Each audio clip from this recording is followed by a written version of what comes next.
Welcome. It is Jaguars Happy Hour. It is Thursday. It is week 13, and I guess it's December. I didn't realize it until right now. We've got a busy 2 hours ahead. Analyst Jeff Lageman joining us here shortly. It's week 13. The Jaguars and the Lions, a battle of 4 and 7 teams. 5 and 7 sounds a whole lot better than 4 and 8. So the winner of this game will be, with that record coming out of the game, the stretch run, unless they tie, stretch run continues. Of course, it's game 2 of a 7-game season, as I heard the other day in the locker room. And the Doug Pederson Show. We'll hear from the head coach coming up at 5 o'clock in just a little bit. Let's hear from head coach Doug Pederson right now. Yes, 4 and 7 records for the Jaguars and the Lions. Well, every game in the league is a big game. This one, though, despite the records, is certainly important for both sides. The guys understand that it is a big game because it's the next one, and just like them, our goals are right in front of us, and this is a good football. What we have as a staff have to get across to our players that we're playing a good football team, and I think they're saying the same things. They're playing a good football team, so. We're kind of the same in a way, and I heard Coach Campbell talk about that the other day. That very similar teams and both playing for a lot, and so I think just from that standpoint, you could probably consider it, in the big game category.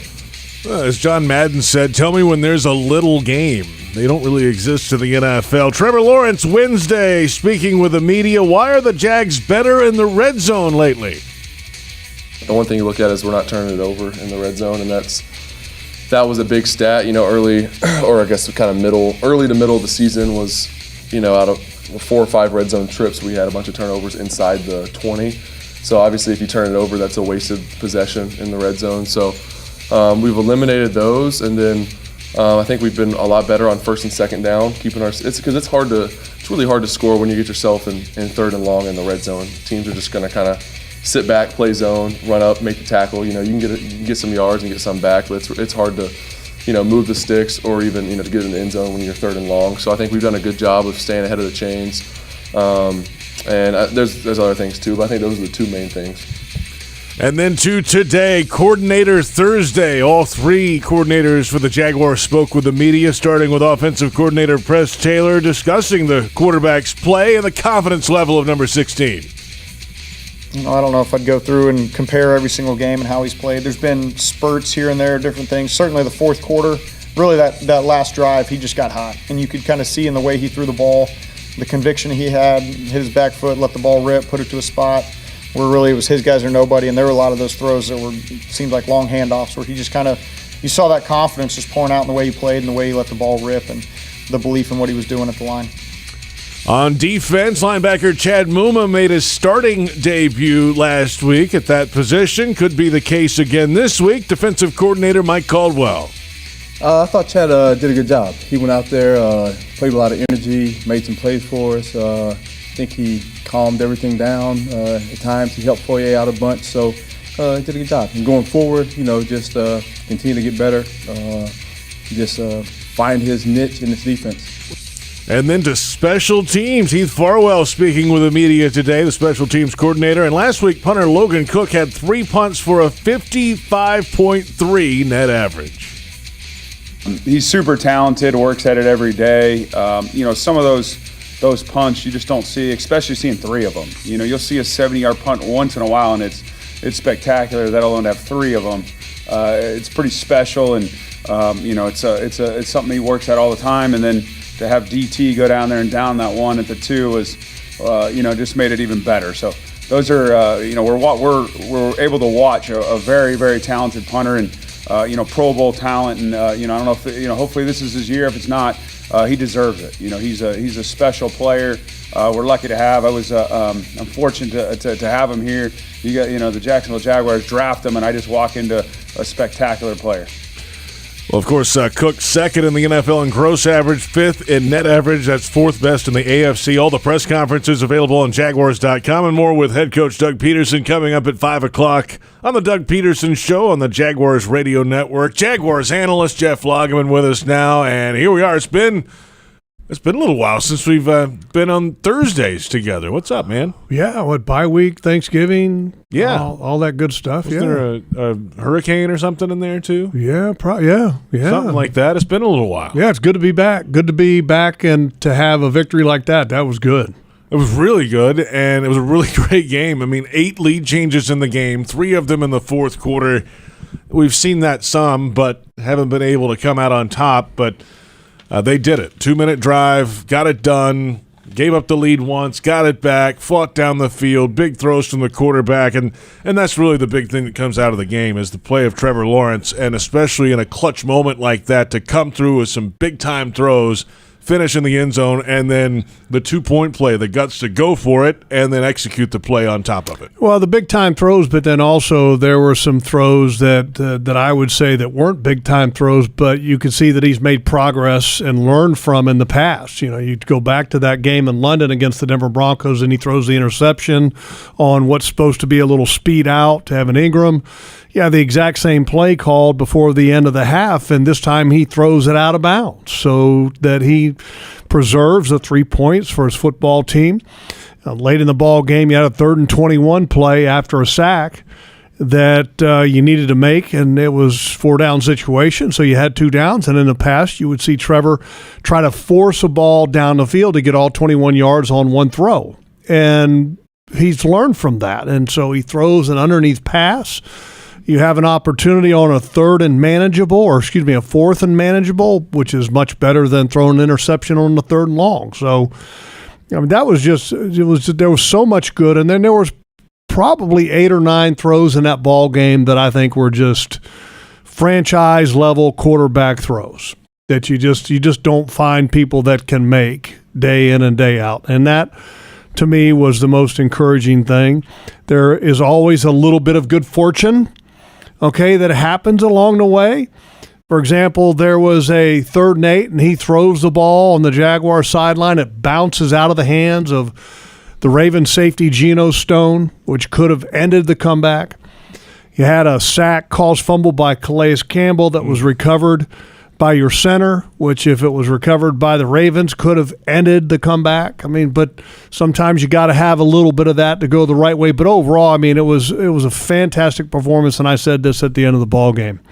We just saw that moment.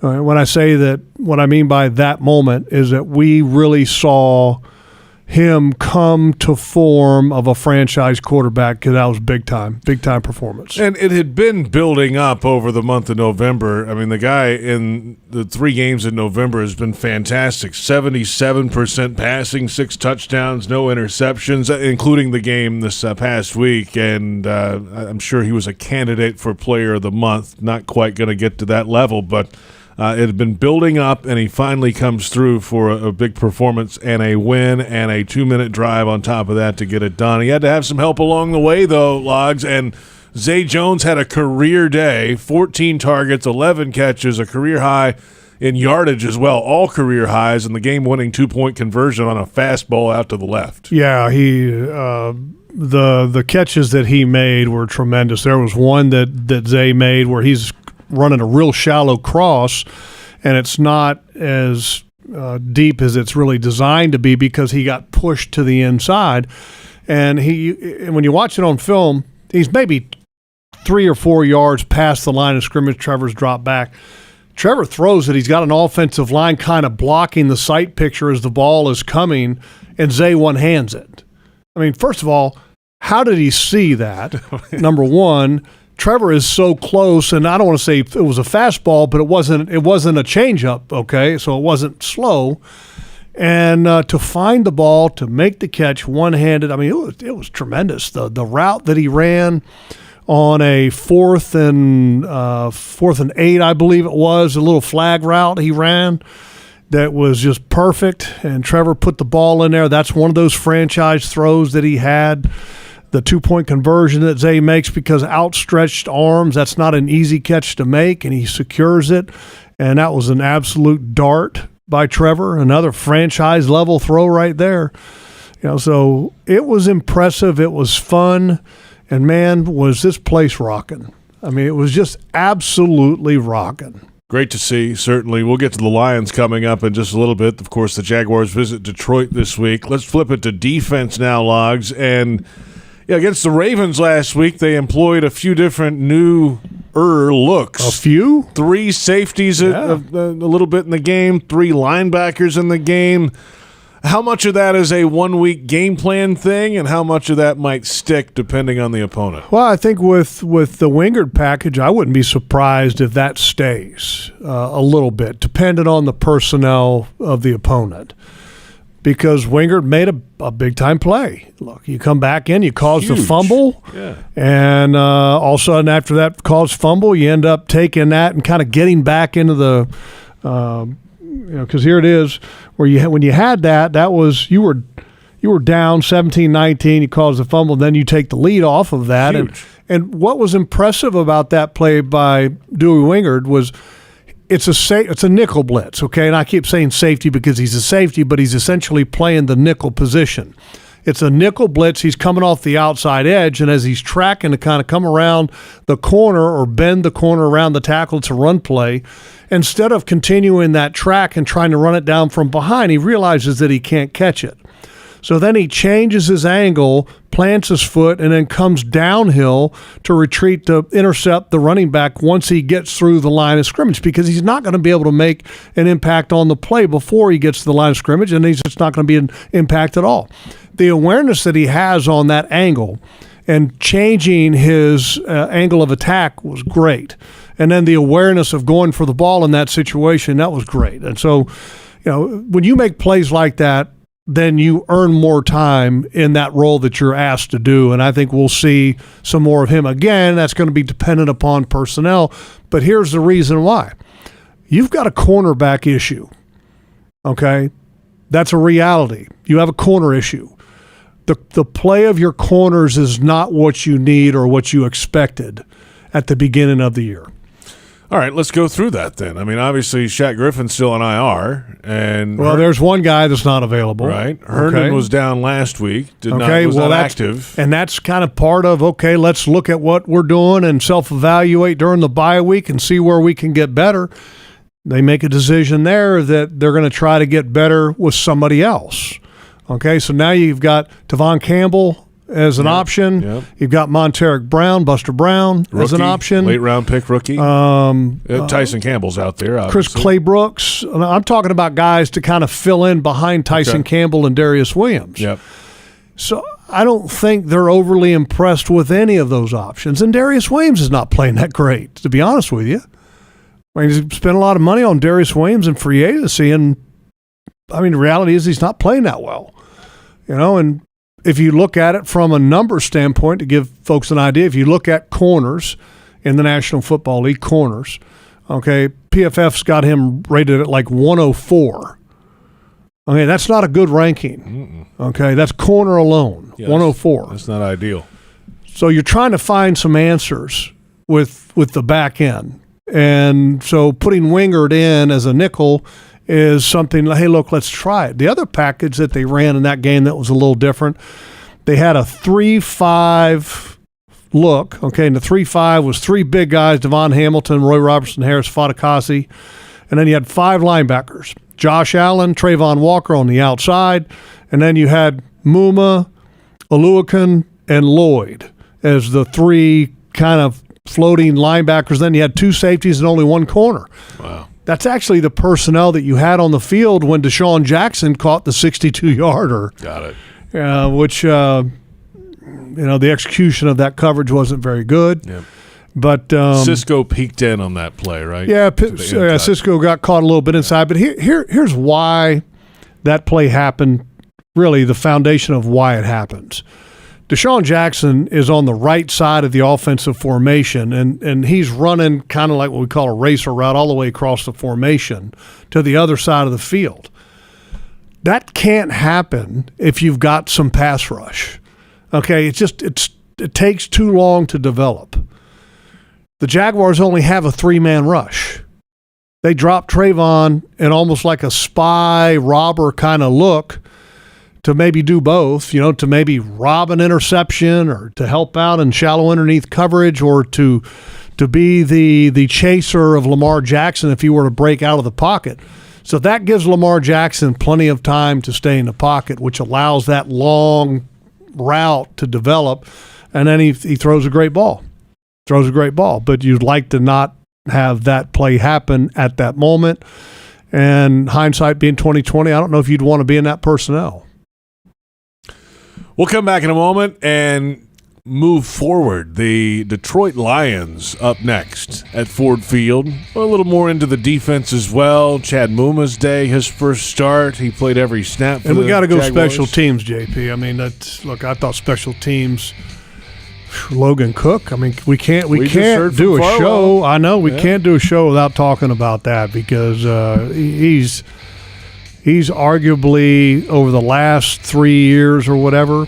And by chance, did you see the Detroit Lions press release, the game release for this week? Yeah, I saw some of it. Okay, well, did you see the part about their punter? You haven't gotten that far yet? I haven't got that far yet. We'll talk about that. Okay. When we come back. Okay, I can't wait. We're back in a moment. Plenty ahead, of course. Second hour coming up at 5 o'clock. It's the Doug Pederson Show. We'll hear from the Jaguars head coach. PRI Productions, the official event production company of the Jags, has everything you need to bring your next idea to life. Visit PRIProductions.com.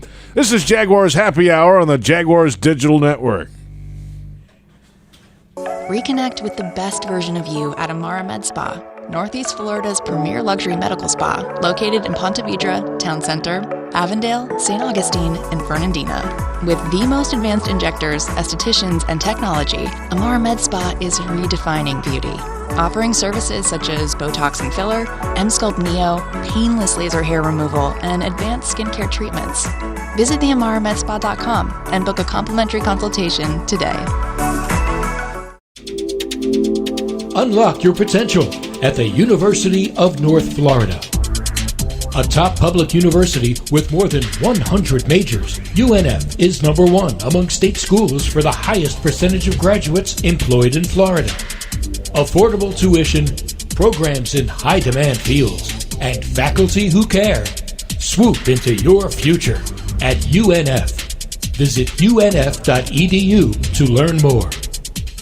Hi, I'm Chef Justin Timnary, Florida's culinary ambassador. If you've enjoyed preparing fresh from Florida recipes, then you're going to love the Fresh from Florida Club. As a member, you'll be able to search and save delicious recipes, create custom menus, and ask me your cooking questions. Each month, you'll also get a list of what's in season, so you can make your family the freshest meals possible. It's free and easy to sign up. And best of all, you'll be supporting Florida's farmers, ranchers, and fishermen. Join the club at followfreshfromflorida.com today. With sun, sand, and surf, the holidays are a little different around here. And your local Ford dealer is here to help you celebrate with a Holiday Your Way sales event. Now's the time for great deals on Ford trucks or SUVs, arriving just in time for the holidays. Power up your holiday light show in a Ford F-150 truck with available Pro Power onboard. Or gather the whole family in a Ford Explorer SUV with seating for 7. Don't miss the Holiday Your Way sales event going on now at your local Ford dealer. Not all models, trims, or features may be available or may be subject to change. Hey, I'm driving. I joined the new Dunkin' Rewards program, and today's the day I'm going to use my points on a medium iced latte and a couple of chocolate frosted donuts. Here you go, and thanks for being a rewards member.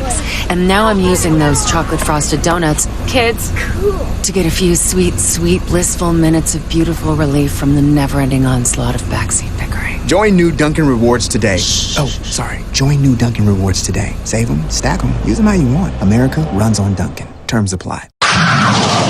Jaguars fans, huddle up for the best defense against expensive car repairs, CarShield. Score big with the nation's #1 automotive protection company, CarShield. They offer affordable plans that cover over 6,000 parts and systems in your car, truck, or SUV. Don't miss any Jaguars action this season with a car breakdown. Call the MVPs at CarShield for their best coverage ever. Call 800-471-1223. 800-471-1223. Go Jags! Jacksonville Sports Talk for Jacksonville sports fans. 1010XL, home of the Jacksonville Jaguars.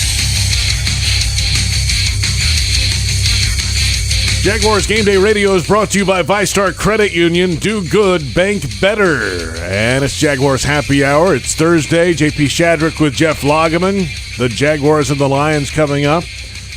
That's Sunday, 1 o'clock. Today at 5 o'clock, it's the Doug Pederson Show. We'll hear from the Jaguars head coach coming up a little less than 40 minutes from right now. Looking forward to that. Logs, you really want to talk about punters today. They are people, too. First of all, Logan Cook had a fantastic game. He did. Which was the longest in league history, I believe, a 68.7 gross average, which is the most in NFL history for a minimum of 3 punts in a game, which that's amazing. His net average in a game was 55.3. Well, while perusing the Detroit Lions game release, they're trying to build up their punter, Jack Fox, who is an average punter in the league this year, but they're trying to build him up a little bit more. And so they have this stat that's on their release, and it says NFL punting average leaders in the NFL since 2020.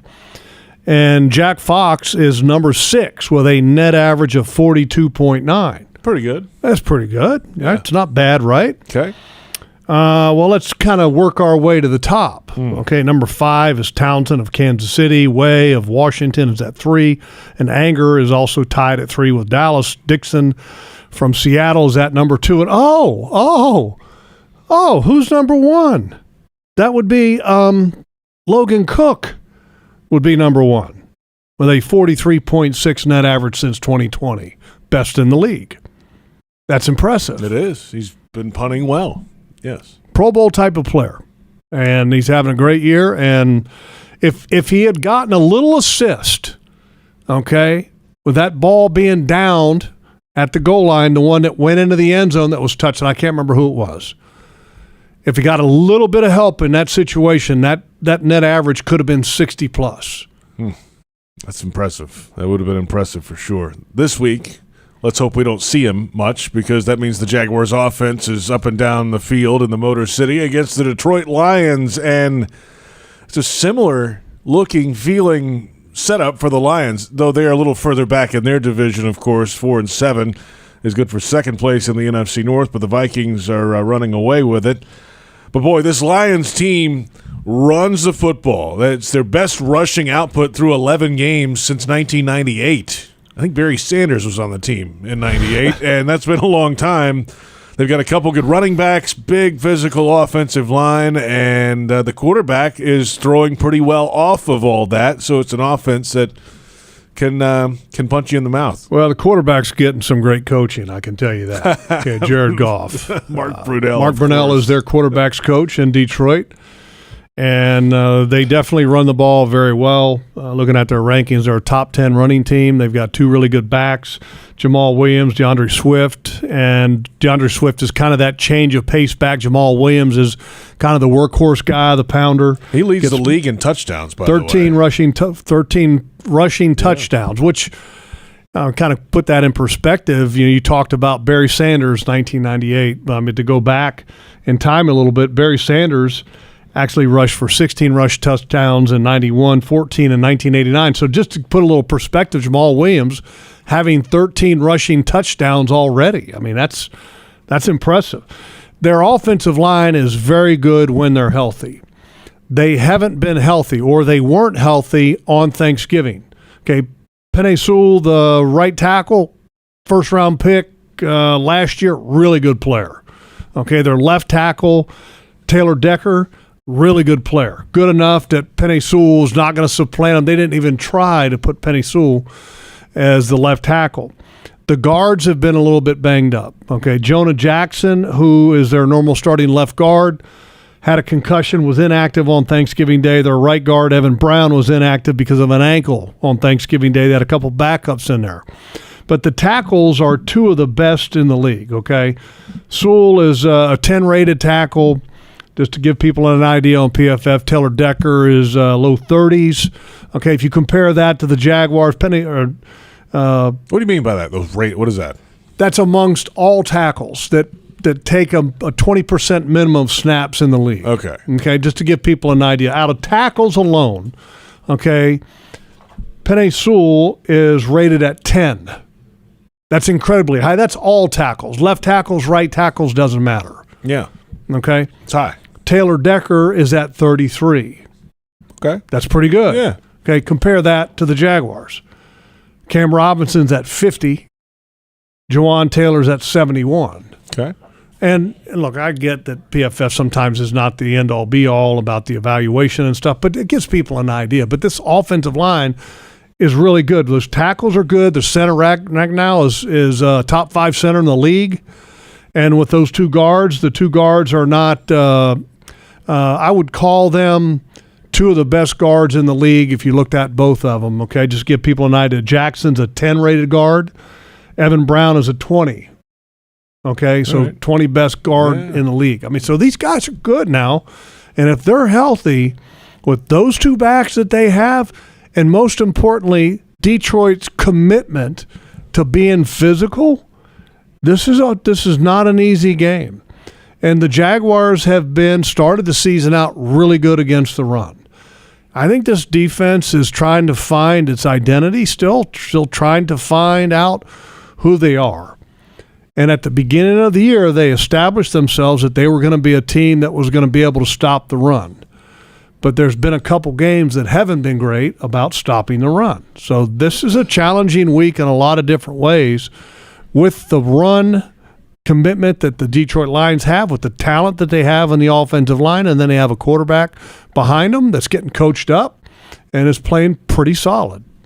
So as a front seven, how do you match up against that? I mean, how do you they're coming at you. You know they're going to be physical. They're not going to run around you. They're running at you. Yeah, there's no secret. You got to win your one-on-ones and make tackles. And you got to populate the ball. I mean, you hear all these terms that people talk about, coaches talk about, coach speak, but it's all true. And if you don't stop their running game, you're going to have a long day. If you allow the Detroit Lions offensive line to control the tempo of the game, you're going to be in for a long day. Because the reality is that, look, this Detroit Lions team, and a lot of people like to make fun of them, they almost beat the Buffalo Bills on Thanksgiving Day. Absolutely. They had them on the ropes. Okay, they've won 3 out of their last 4 games. Okay, this is a good football team. They're playing good. And I get that they haven't been great in the past, but this is a team that's playing well. So you better be ready to play against them. Jared Goff, off that running game, is playing well lately also. We just looked at Trevor Lawrence's numbers over the last month, but in that same time frame, similar time frame, Jared Goff has been making some throws too, and Amon-Ra St. Brown is playing well on the outside as wide receiver, and hey, that connection off that running game, that gives them something to – I mean, the guy's a first-round pick, number 1 overall pick quarterback back in 2016, got the Rams to a Super Bowl. He has some talent at quarterback. Yeah, and he's been in a couple of Pro Bowls. I mean, he's been there, kind of done that, and – look, I think as a football team, he still needs more weapons. They're building to the future. Is he the answer? I think if you build a really good team around him, he could be the answer. But is he going to be one of those franchise guys that can put a team on his back and carry him to a Super Bowl win? If he was that, do you think Sean McVay would have traded him away to get somebody else? No.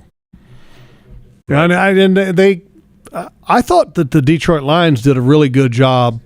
Their executive vice president, general manager Brad Holmes, when he got in there last year, he traded away Matthew Stafford and then acquired Jared Goff, added, I think, 2 first-round picks, and then another, I wrote it down. Like a third, I think. A third, yeah. So you got 2 first-round picks, a third-round pick, and then Jared Goff. And for where the Lions were at, which – they weren't going to win a Super Bowl in the time frame needed for Matthew Stafford. I thought that was a really good deal for the Lions. Really good. To pick up some draft capital, to get an established, proven quarterback in exchange, to get the quarterback and to still have 2 extra first-round picks and then a third-round pick. I mean, I think that's smart football. We'll come back in a moment. We'll get into the Lions defense. And, yes, the top 2 draft picks from the 2022 NFL draft on the field this week. Not against each other.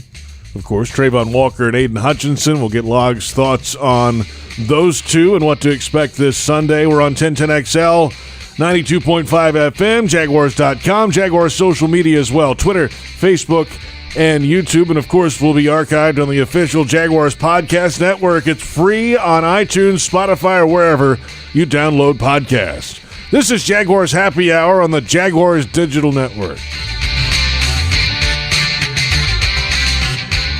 Are you suffering from shoulder pain? If you have clicking and popping in the shoulder joint, persistent pain that intensifies with use, an inability to lift your arm over your head, or a tingling, burning sensation in the shoulder, elbow, or wrist, waiting to see a doctor could make your injury worse.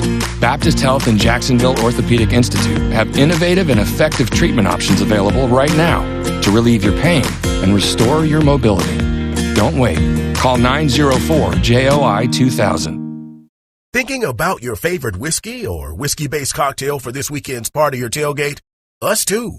While you're out shopping for supplies, don't forget to pick up a bottle of the 2022 Jaguars whiskey available at most local Jacksonville liquor stores. Not leaving the couch this weekend? No problem.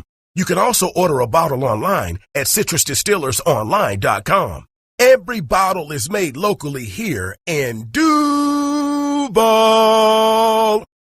The Land Rover Defender story began with the simple thought of creating an exceptionally capable off-road vehicle, becoming the go-anywhere, do-anything all-terrain machine. Today, there's a new Land Rover Defender, the toughest and most advanced Land Rover vehicle ever. From the beginning, Land Rover knew the new Defender was capable of great things. Motor Trend's 2021 SUV of the Year is just the latest example. Test drive the new Land Rover Defender today at Land Rover Jacksonville on Atlantic Boulevard, or go to LandRoverJacksonville.com. Land Rover, above and beyond. Jaguars fans, here's a great way to pay with pride wherever you go. Exclusively from TIAA Bank, the Jacksonville Jaguars Visa debit card comes with a fierce look and fantastic features, along with the convenience to make purchases online or at millions of locations worldwide. And it's yours, free, when you open a Yield Pledge checking account.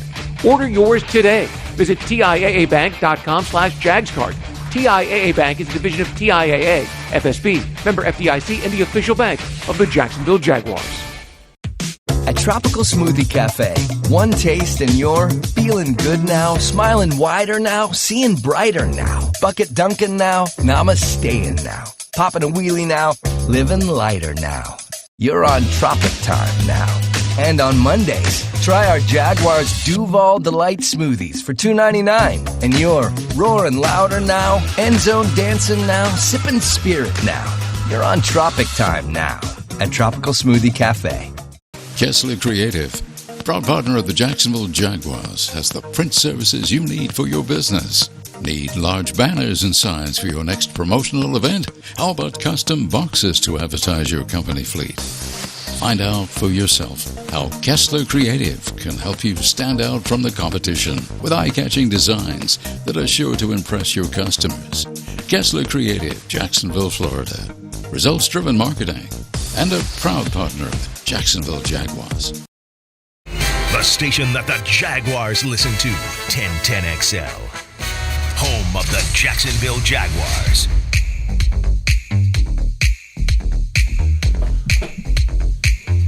Welcome back. It's Jaguars Happy Hour. And PRI Productions, the Southeast full-service event company, has everything you need to bring your next idea to life. Visit PRIProductions.com and learn more. It's Jaguars Happy Hour. It's Thursday. It's Week 13. The Jaguars face the Lions coming up this Sunday at Ford Field.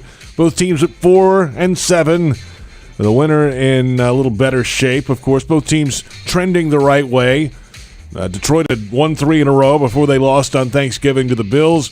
The Jaguars have won 2 of the last 3. The quarterback's playing well, really, for both sides. The run game there for Detroit should be a pretty good matchup, I think, this Sunday. And time now for the injury report presented by Baptist Health and the Jacksonville Orthopedic Institute, the official sports medicine provider of the Jacksonville Jaguars. And the Jags, by the way, going into this, have the fewest amount of players used in a game in the NFL this year. 58. That means that they haven't had many guys on the injury report a lot this year. They haven't had to bring in a lot of rotate guys in and all that. So that's knock on wood. Great job by the players, first of all, to stay as healthy as possible, the athletic training staff and the medical staff for the team as well. But the Jaguars do have... And the strength and conditioning staff. All the above. Yeah. Yes, all the above. Yeah. All that group. There are 4 players on the list this week, 3 actually now. Roy Robertson-Harris was out yesterday with an illness. He was back full today. He's good to go. Travis Etienne Jr., the foot issue, limited yesterday and again today. Zay Jones, a chest issue, limited yesterday and again today. And Andre Sisco, the safety, shoulder issue, limited Wednesday and Thursday. So there you go. That's very healthy for this time of year to only have 4 guys and everybody's limited. You don't have guys out. I mean, it's this team has been, again, very fortunate this year. Is this wood? I think this desk is it's wood. It's particle wood. Okay. It's sandwiched in there. 30% wood. Okay. That's fine. Yeah, sure. At least I think it has some particle wood in there somewhere. That works. The Lions have a handful of guys actually limited or out or not practicing this week. Jeff Okudah, coming off a concussion, has been limited for 2 days. The cornerback, former first-round pick, missed most of last season with an Achilles issue. He's been Okay. Ragnow, the center, with a foot issue, limited both days. That's if he can't play now. I mean, look, they were missing their 2 starting guards last week, and if Ragnow can't go this week, and the guards continue to have an issue, that could be a major disadvantage for the Lions. Let's see, who else? And then what they would Jonah have Jackson. to do for, by the way, with Ragnow, I believe that Evan Brown is your backup center to Ragnow. Well, Evan Brown didn't play last week. And so if Ragnow has an injury this week and that becomes a problem, they could end up being on to their 3rd center. I think Ragnow's going to be fine, but just something to think about there and to keep an eye on. Evan Brown, ankle, has not practiced Wednesday or Thursday. That's correct. So there you go. But like I was saying, he was inactive this past Thanksgiving. But they also, with the Thanksgiving game, this Detroit Lions team is going to be able to get a little extra rest, get a little extra healed up in advance of the Jaguars game. There you have it. That's a look at the Baptist Health injury report. And, hey, we mentioned the Lions defense, and we haven't really touched on that group too much as of yet. I mean, the name everybody's going to go focus on is Aiden Hutchinson. Yes, defensive lineman. He's 6'7". He stands out in the crowd. He's a rookie. He's the number 2 overall pick. But what else, before we get into that, what else does this Lions defense have to offer as a whole? Well, they're not very good. I think you got to start with that. The numbers speak for themselves. They're 32nd in the league in points allowed, 32nd in the league in yards allowed. They're 32nd in the league in third down percentage. So they're a defense that's been struggling, and that's been a topic of conversation with Dan Campbell for a long period of time. Aaron Glenn, their defensive coordinator, former NFL cornerback, played for the Jets, played here for a little bit, I believe, too. Was it here? I think he played here for a little bit. Anyway, he might have been here as a coach, or he was here at some point. And but yeah, they're young. It's not just Aiden Hutchinson young. They've got a safety in Kirby Joseph, who is a rookie, third-round pick. John Pascal, who is a second-round pick, defensive end, plays opposite of Aiden Hutchinson, although he was inactive last week. And then you have a inside linebacker, Malcolm Rodriguez, who is a 6th-round pick out of Oklahoma State, who is a rookie starting as well. I mean, so you got a lot of young guys playing for Detroit, and they're playing like a young defense. And I will say, though, the young players are pretty doggone good. I mean, Hutchinson, we'll get into him in a minute. The safety, Kirby Joseph's got 3 interceptions and 2 forced fumbles. I mean, that's a heck of a number for a rookie safety. And then the linebacker, Malcolm Rodriguez, who was the 188th pick overall, is a tackling machine, got great short area quickness. So Detroit they're growing. They're growing. They were really bad early in the year, and then they've gotten a little bit better, but they still got a ways to go to be a good defense. Now, to the 2 big names from this year's NFL draft in 2022. Number 1 overall, of course, Trayvon Walker to the Jacksonville Jaguars out of the University of Georgia. Number 2 overall, Aiden Hutchinson, defensive end out of the University of Michigan. So far, 5.5 sacks, 4 tackles for loss, 10 quarterback hits, a couple interceptions too. He's been impactful a lot of the season in more ways than one. Trayvon Walker off to a great start. Week 1 had the interception. A lot of impact. The statistical impact has not quite been as high as Aiden's. How has the play of both players compared, contrasted this year? This is only the beginning of these two guys being linked at the hip for really the rest of their careers. The comparison's not going to go away. I mean, it's going to be there for probably their entire careers, because they were number 1 and number 2 overall. You're just not going to get away from that. And if you look at the statistics, right now they're in Aiden Hutchinson's favor. Here's the numbers. He's got 5.5 sacks compared to Trayvon's 2.5.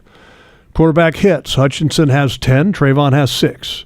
Tackle for losses, Hutchinson has 4, Trayvon has 3. 2 interceptions for Hutchinson, 1 for Trayvon. The one category that Trayvon leads him in is that's tackles. He has 37, Hutchinson has 31.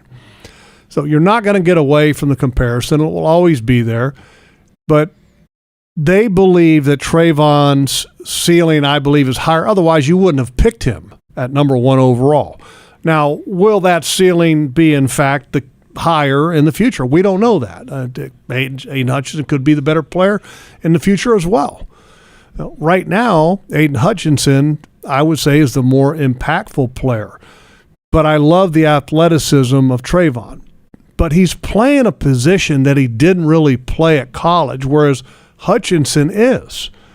So naturally, Hutchinson, I think, is farther along in the growth cycle than a Trayvon Walker. But I've always said this. If you really want to grade draft picks, you got to wait till like year 3 to really get an understanding of where they are, where they've been, and where they're headed at that point. Because a lot of times in year 1 and year 2, for whatever reason, the productivity can or cannot be there. But by year 3, you're going to know. But people don't like to wait until year 3 to compare a first overall and a second overall pick that are playing the same positions virtually. So right now, advantage Lions. I mean, same idea applies when you're talking about Devin Lloyd, right? I mean, yes, he was a first-round pick. I mean, you really start grading it after year 2 or year 3. Well, and this is or is that different for you? Well, I mean, with Devin Lloyd, it's not encouraging when you have your 27th overall pick has been put to the bench for a third-round pick. That's never encouraging. I'm not willing to say that the jury has made its decision on Devin Lloyd either now. I again, year 3. But I can tell you this, Chad Mooma's not giving up that linebacking position after the performance he had last week, I don't think. Okay. Devin Lloyd has got to be able to, and because in the game this past week, Devin Lloyd was asked to be in that 3 linebacker role that I talked about. There were 2 different plays that he had to have eye discipline, and he had man coverage on the tight end. One of them resulted in a touchdown, which was the touchdown that former Jaguar tight end Josh Oliver caught.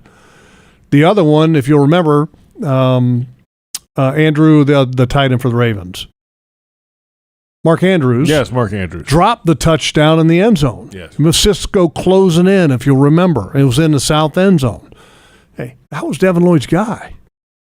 So if you can't have the eye discipline and you can't play man where you're covering that guy, you're going to have a hard time getting on the field at all. So the question that I have is that after that performance that he just had, where he had a couple coverages that didn't execute, do you even put him out there next time? Or do you put somebody else out there? I'm not saying you make him inactive or anything, but I'm saying is that, look, if you can't do that, then at some point you got to let somebody else that can do that, if you know what I mean. But how do you learn how to do that without doing that? Practice. But you're not gonna sit there and go, okay, look, he's our first round pick. We're just going to keep playing him if he can't perform, if he doesn't execute. At some point there has to be the accountability for your performance. And if the performance is not where it needs to be, then the accountability says that somebody else is going to be asked to do the job. I mean, that's just the way the NFL is. I mean, there are no scholarships in the National Football League. I don't care if you're the first overall pick. I don't care if you're the 27th overall pick or the 144th overall pick or undrafted.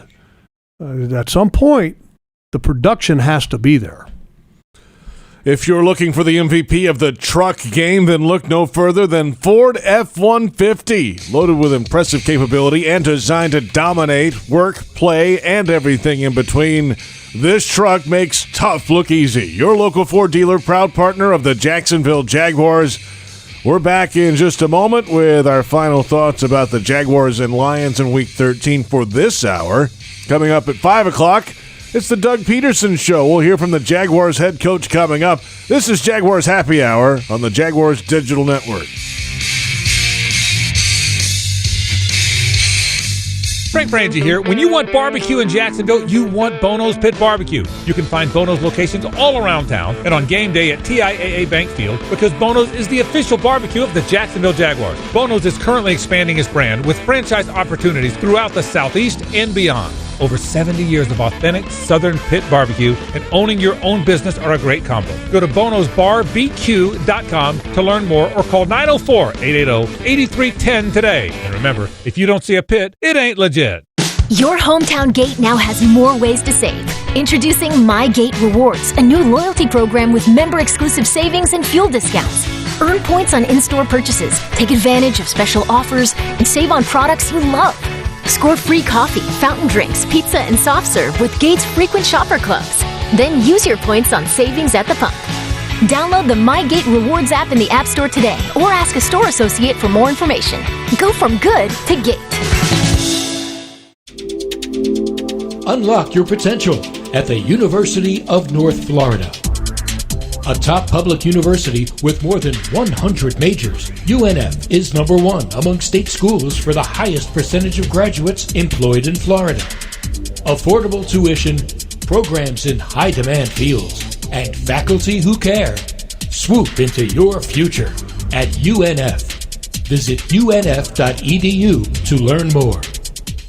Headquartered in Jacksonville, Florida, CSI Companies partners with leading organizations across the country to deliver workforce solutions. As a proud sponsor of your Jacksonville Jaguars, CSI crafts personalized operations to fuel the success of businesses, both big and small. Whether it's finding the right talent for a job or seamlessly managing a project from start to finish, CSI has over 3 decades of experience in getting the job done. This is your workforce solutions reimagined. Visit CSICompanies.com. It's football season, and time to take your game to the next level with a Ford F-150 truck. Light up your tailgate with an available Pro Power onboard generator. And with an available 3.5-liter EcoBoost engine, you can tow just about anything you need to rule the stadium lot. Ford F-150, part of the F-Series lineup that have been the best-selling pickups for 45 straight years. Get to your local Ford store today. Proud sponsor of your Jacksonville Jaguars. Hi, I'm Chef Justin Timnary, Florida's culinary ambassador. If you've enjoyed preparing fresh from Florida recipes, then you're going to love the Fresh from Florida Club. As a member, you'll be able to search and save delicious recipes, create custom menus, and ask me your cooking questions. Each month, you'll also get a list of what's in season, so you can make your family the freshest meals possible. It's free and easy to sign up. And best of all, you'll be supporting Florida's farmers, ranchers, and fishermen. Join the club at followfreshfromflorida.com today. Mike Dempsey and Fat Tony, Jaguars Today. All Jaguars, all NFL, all the time. 10 to noon weekdays on 1010XL.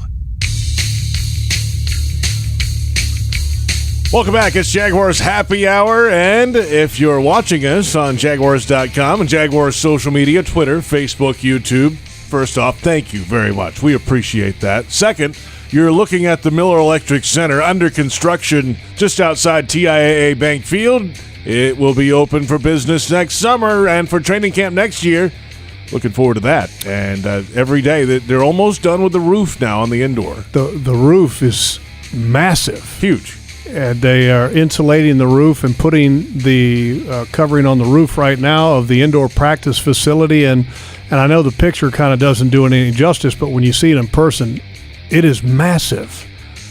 I mean, I wonder what it would compare to. It's got to be 50% larger than the indoor facility at Daly's Place. Here comes the math. I was told there would be no math today. Oh. Well, I know at Alabama wasn't a requirement, so I get it. You're on the grounds at we were having this conversation earlier about campus, versus the grounds, because at Virginia, the campus is not referred to as the campus. Yeah. It's referred to as the grounds of the University of Virginia. Yeah, where at Alabama, they call it whatever. Yeah. National Championship grounds is what they call it. No, they call it the National Championship campus. Country superstar Kenny Chesney returns to Jacksonville April 14th. Tickets on sale Friday. That is tomorrow, December 2nd. Don't miss Kenny Chesney's I Go Back tour with special guest Kelsey Ballerini at Daly's Place.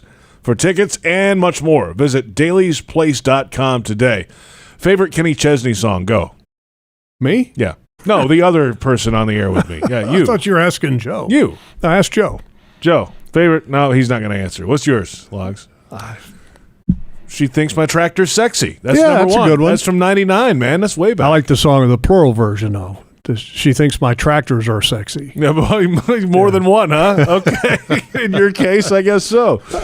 Jaguars-Lions in Week 13. The Jaguars have lost a bunch in a row to NFC teams, oddly enough. They've lost a bunch in a row to a lot of teams over the years, unfortunately.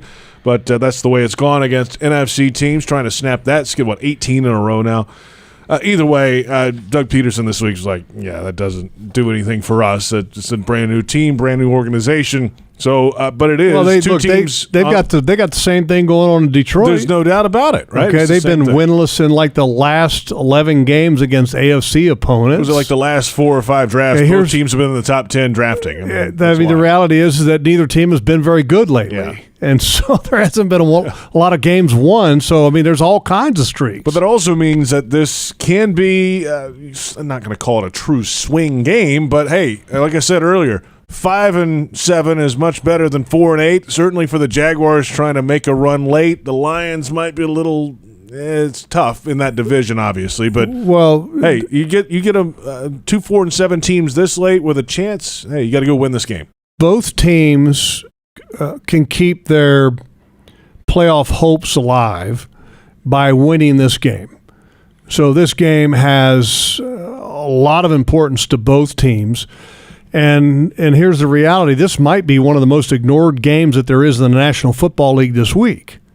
Yeah. Because it's with, the small market Jaguars who've had the worst record in football for the last 2 years, and it's against the Detroit Lions, who were the second worst team in the National Football League last year. But the reality is that you've got a Detroit Lions team that has won 3 out of their last 4.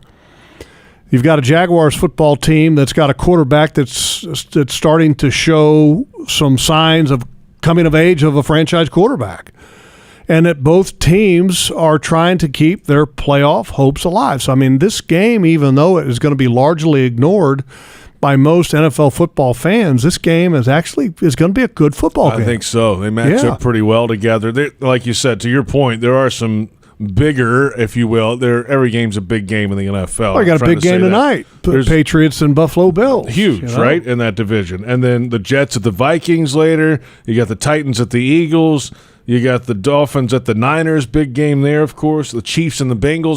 Those are some big games. Big games. This may not be that level, but for these teams, it's a big swing day. And here's the reality. Look, the Jaguars won 2 out of the last 3, Lions 3 out of the last 4. The fan bases feel like, okay, our teams are making progress, right? So this is a game I think that both fan bases are going to be watching very closely, and as they should, because if whichever team wins has got the opportunity for having some meaningful games down the stretch. And it's been a long time for either team since they've had meaningful games down the stretch. And for the Jaguars, from that perspective, if those games are to be meaningful, they will most likely be on the road. This is the start of 4 out of the next 5 away from TIAA Bank Field. The Cowboys game here in a couple of weeks, but that's a tough stretch in December. That Cowboys game is going to be packed. Yeah. Cowboys are good, and they're the Cowboys. Yeah, and hopefully the Jaguars are right there knocking on the door of first place by that point. Well, it'll be interesting to see, too, if the Cowboys have added a wide receiver between now and then. Well, the other question, too, is this trend for the Jaguars. Offense is playing well, quarterback's playing well. Can that carry on the road these next couple weeks? Well, this week Detroit, next week in Nashville. Can it? Yes. But here's something I really believe that has to happen. This defense has to kind of find its footing. Because I think they're still trying, like I said, we were talking about earlier, about they're trying to get squared away at a couple positions. The linebacking position, which now that Chad Muma's in there, okay, you feel good about the performance last week. You've got some things being tried with safeties and corners and different multiple defensive back packages.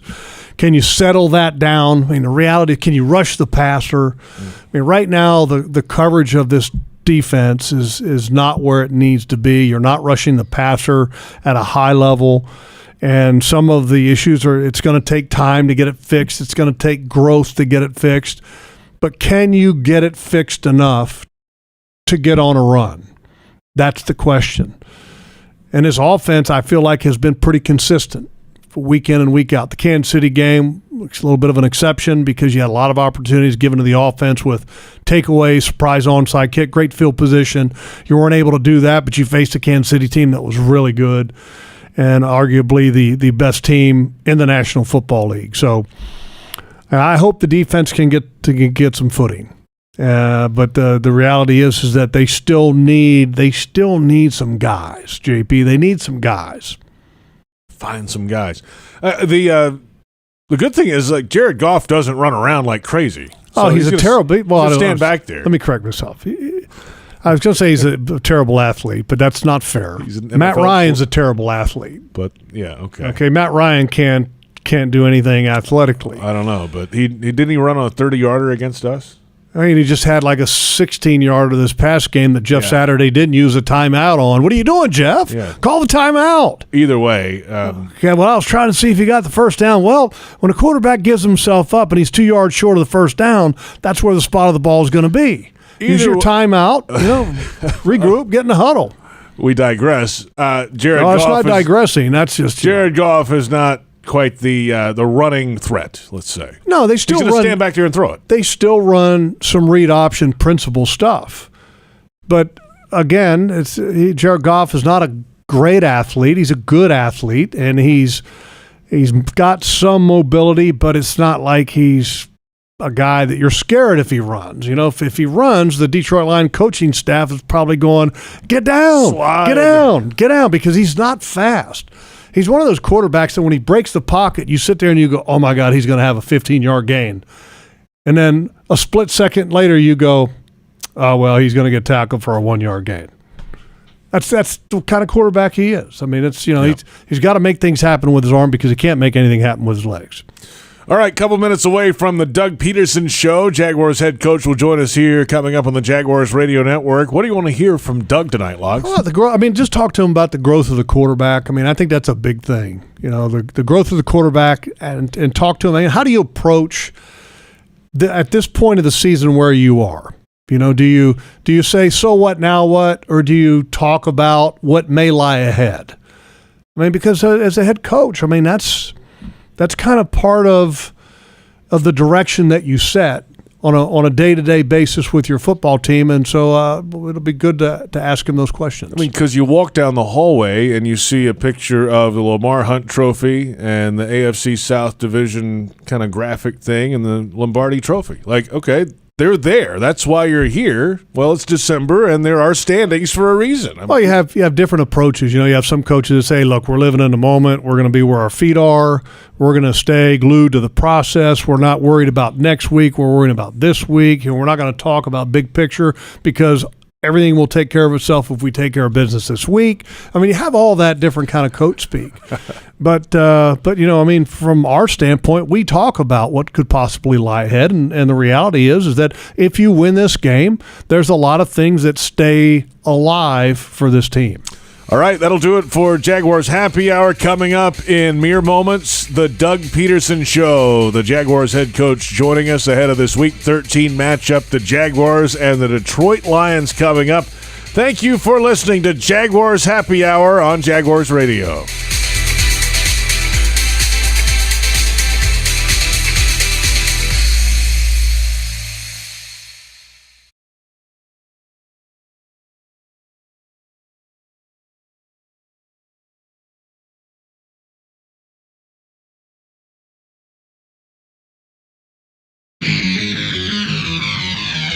Welcome to the Doug Pederson Show, brought to you by the Florida Department of Highway Safety and Motor Vehicles. JP Shadrick and former Jaguar Jeff Lageman discuss the latest Jaguars news with the head coach.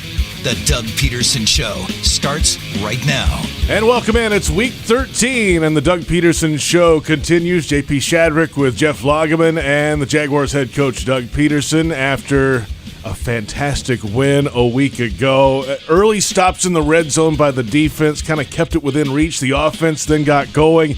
8 lead changes in the game, 3 of those in the fourth quarter. The 2-minute drive to get it done at the end with big-time throws from Trevor, clutch catches.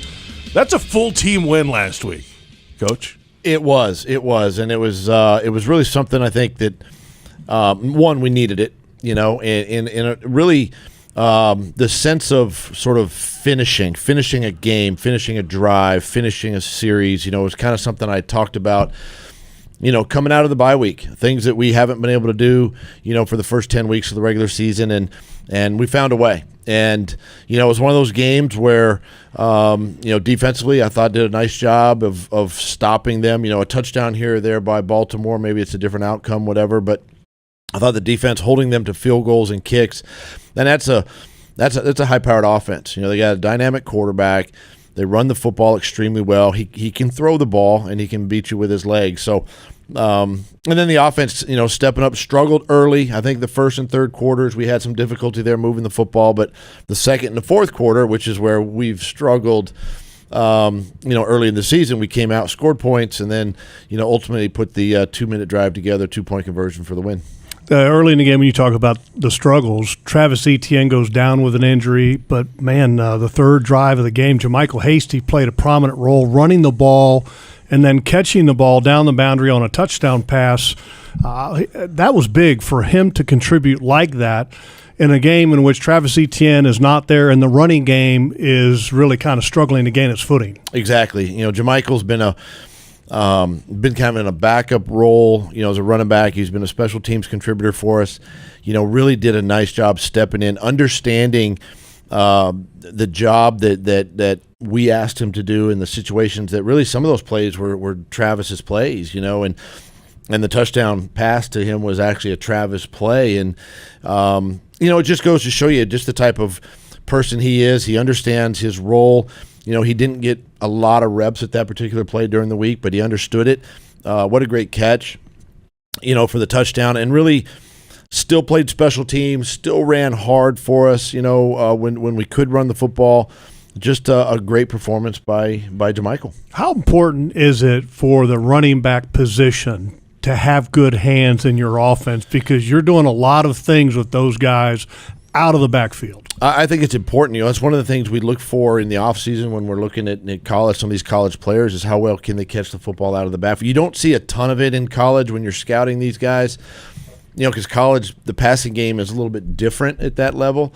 But guys like TJ, guys like Jermichael, even Snoop Connor, we're going to throw them a screen from time to time, and we love for them to catch the football or out of the backfield. It just opens up your offense a little bit more, maybe when you can, empty the backfield and use these guys on some choice routes and some shin routes and different things that, to utilize their strengths and just it makes you a little more diverse on offense. All right, so I got the choice route, lingo down. Shin route, you're going to have to explain that to me at some point.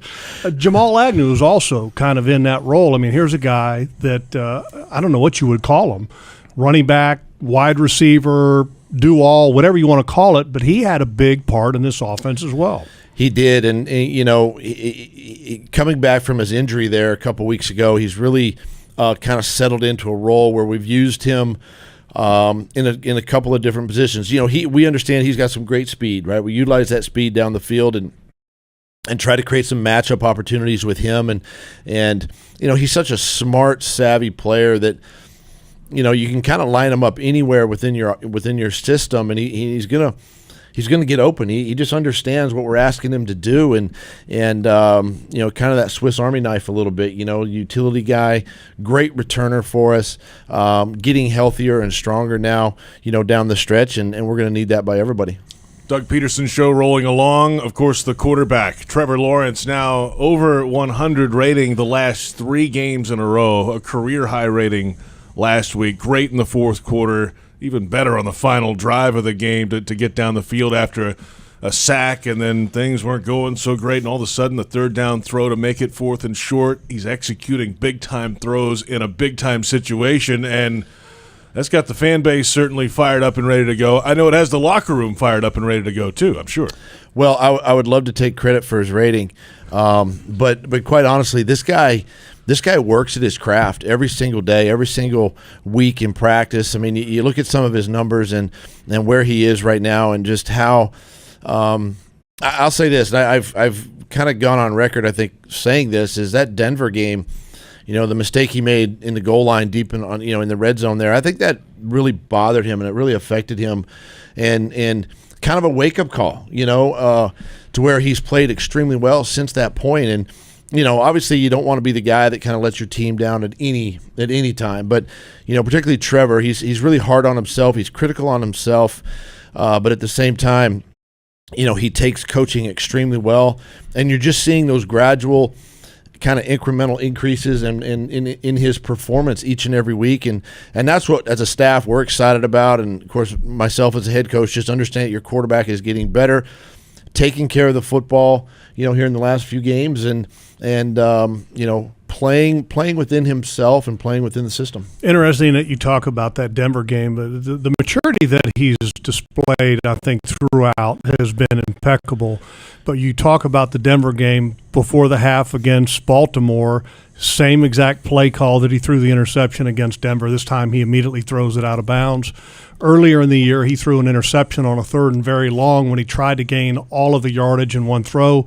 You have the same type of situation in this ball game on a 3rd and 21, and he takes what's there, and knowing that it's going to be a 4-down situation. I mean, those are things that he's shown now that he's learning from, and you've played the position. Do you sometimes have to go through it every time, and sometimes maybe multiple times, and fail to learn? You do. You really do. And sometimes as coaches, we feel like we're very redundant. I feel like I'm a broken record sometimes. We keep repeating ourselves.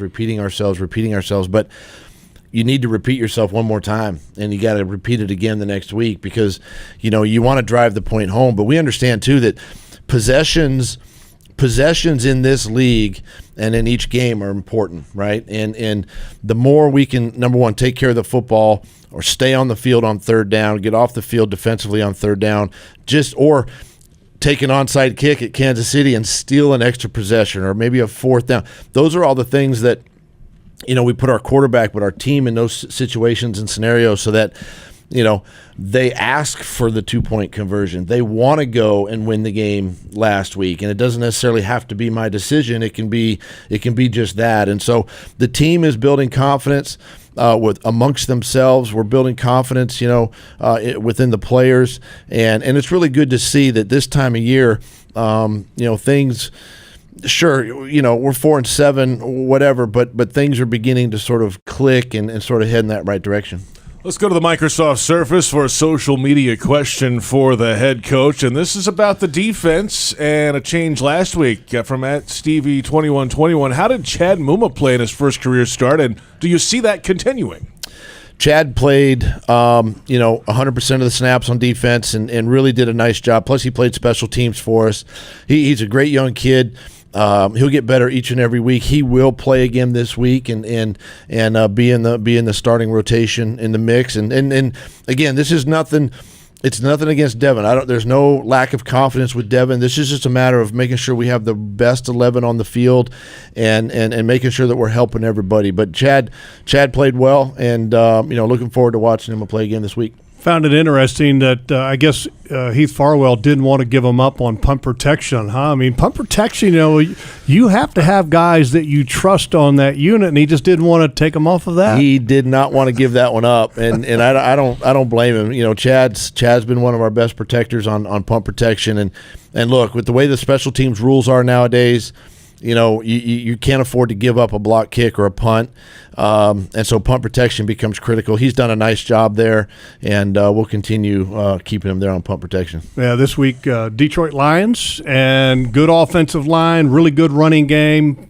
Chad hopefully learns a little bit, gets a little bit better this week. Foye had a great game last week. Those guys are going to have to play pretty well. They're going to have to play extremely well, stopping the run. Jared Goff is playing better. They're scoring points on offense, and it's a dangerous football team. I feel like they're in a very similar situation that we're in. 4-7, and they're getting better as well as the season goes on. And defensively, they've got some talented guys over there. Aiden Hutchison, second overall pick at defensive end, 5.5 sacks this year. He's playing pretty well. So again, it's an opportunity for us to go on the road, dome stadium, loud environment, and try to pull out a win. Stretch run is upon us. Final thought here, Coach. Chasing the Titans in the division. Everybody is right now. 3 back, 6 to go. 2 head-to-head matchups. Do you put that out in front of the team, or is it a little too early still for that?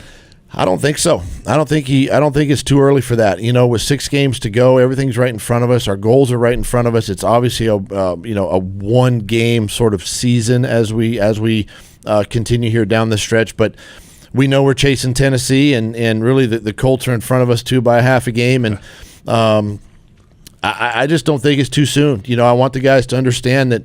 I'm hopeful and optimistic that this comes down to Week 18, and we got a chance for the division then. But we got to take care of business each week. We know that it's a one-game mentality at a time. But I want to make sure the guys understand just where we are. Coach, thanks for the time as always. Good luck in Detroit. Oh, thank you so much. That's head coach Doug Pederson. Back with more on the Doug Pederson Show after this on the Jaguars Radio Network.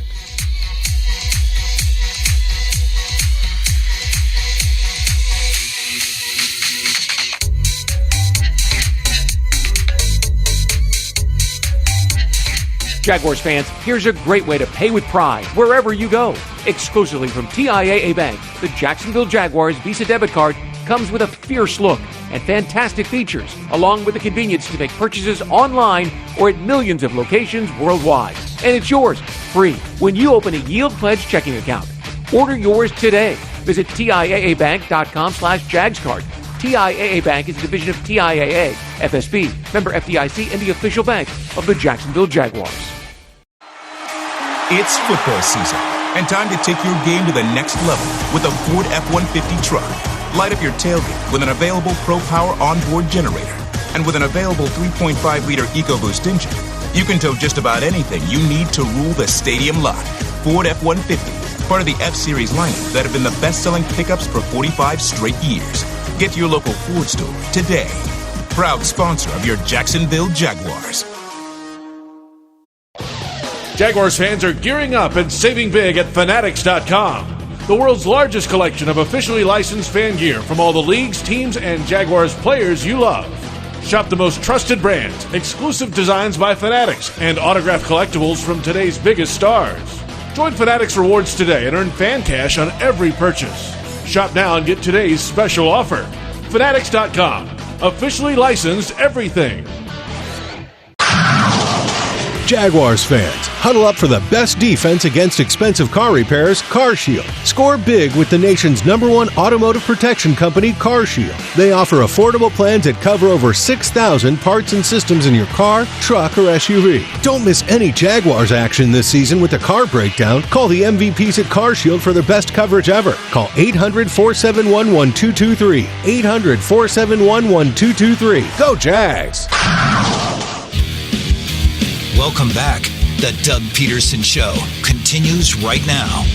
We're back. It is the Doug Pederson Show. JP Shadrick with Jeff Lageman. Our thanks to head coach Doug Pederson, of course, for joining us on the program, of course, each and every Thursday. Well, the Thursdays we have a program. It's been a few weeks, but hey, we're glad to be back. The Jaguars have the Lions this week in Detroit at Ford Field. And, hey, first of all, I asked Coach right after he walked out, what is a shin route? You didn't ask him. You were kind of joking with him, but you said you'll ask later. Well, I was actually pretty curious what that was. Okay, and? It's a short in route. Okay, so how about that? What would be a shout route? I'm not a detective, but I think it's a short out, maybe. You have to put your hands up while you do it. Maybe. I have no idea. It's funny, though, that football terminology is pretty simple. It really is when you think about it. For example, defensively, let's say you're going to have a blitz and it's going to use the Will and the Sam. Mm-hmm. It'll be some form of, let's say, Saw Dog. Okay, SW, Sam, Will, Dog, Blitz. Okay, if it's the Mike and the Will, it might be a Wham Dog. Okay? Okay, all right. I mean, I get what you're doing. Okay, and when quarterbacks come to the line of scrimmage, you'll see them go, check, check, check, red, 82, red, 82. Okay, well, if you're a defensive lineman, what are you thinking about with red? Well, not the color, probably. Or you're thinking snap count. Okay. Red, white, blue. 1, 2, 3. Oh, in order. Okay. Ah. Early in a ball game, quarterback says, check, check, check, check. 221, 221, and the ball snapped, okay, and it was on 1.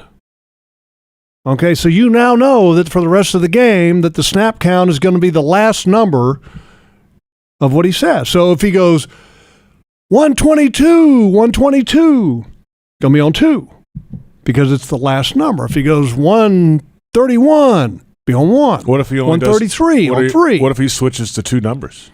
Could, but here's the problem with that, JP. Once it's set, okay, well, there's going to be false starts everywhere. You got 10 other guys in the huddle that when you let them know that it's changed, are they all going to remember? So the chances of actually changing in game are slim and none, and Slim's on the outskirts of town. Interesting. What else? I found it interesting that, yes, Doug does bring up the division and the race and 6 games to go, and they talk about it. Yeah, it's out there. Well, you can talk about it, and because I think that gives you the gem that you're after, and even if you don't talk about it, the players are talking about it. But I think if you put it as a coach, you talk about it, but then you also talk about, look, so what, now what? If we don't take care of our business this week, then all this conversation is probably going to be out the window. So I think it's good that you talk about it and then you put it in context of what has to be able to take place for us to continue to have this conversation. So I think, look, I got a great amount of respect for Doug and his abilities as a coach. He's been to the ultimate playground and won. And so I think he's got a great mind, and I think he does a lot of really good things. And I think the other thing that impressed me, because when we were talking about the quarterbacks and that, some quarterbacks have to continue to make mistakes to learn. And he said, yeah, sometimes that is the case. But then he also talked about it from a coaching standpoint in that you can be redundant. I would have a really hard time being redundant without losing patience. And I think it takes a special person to be able to have the patience to teach, to continue to teach when you're frustrated as a teacher or as a coach because the mistakes have been made again. I can only imagine how this scenario went with the goal-to-go interceptions.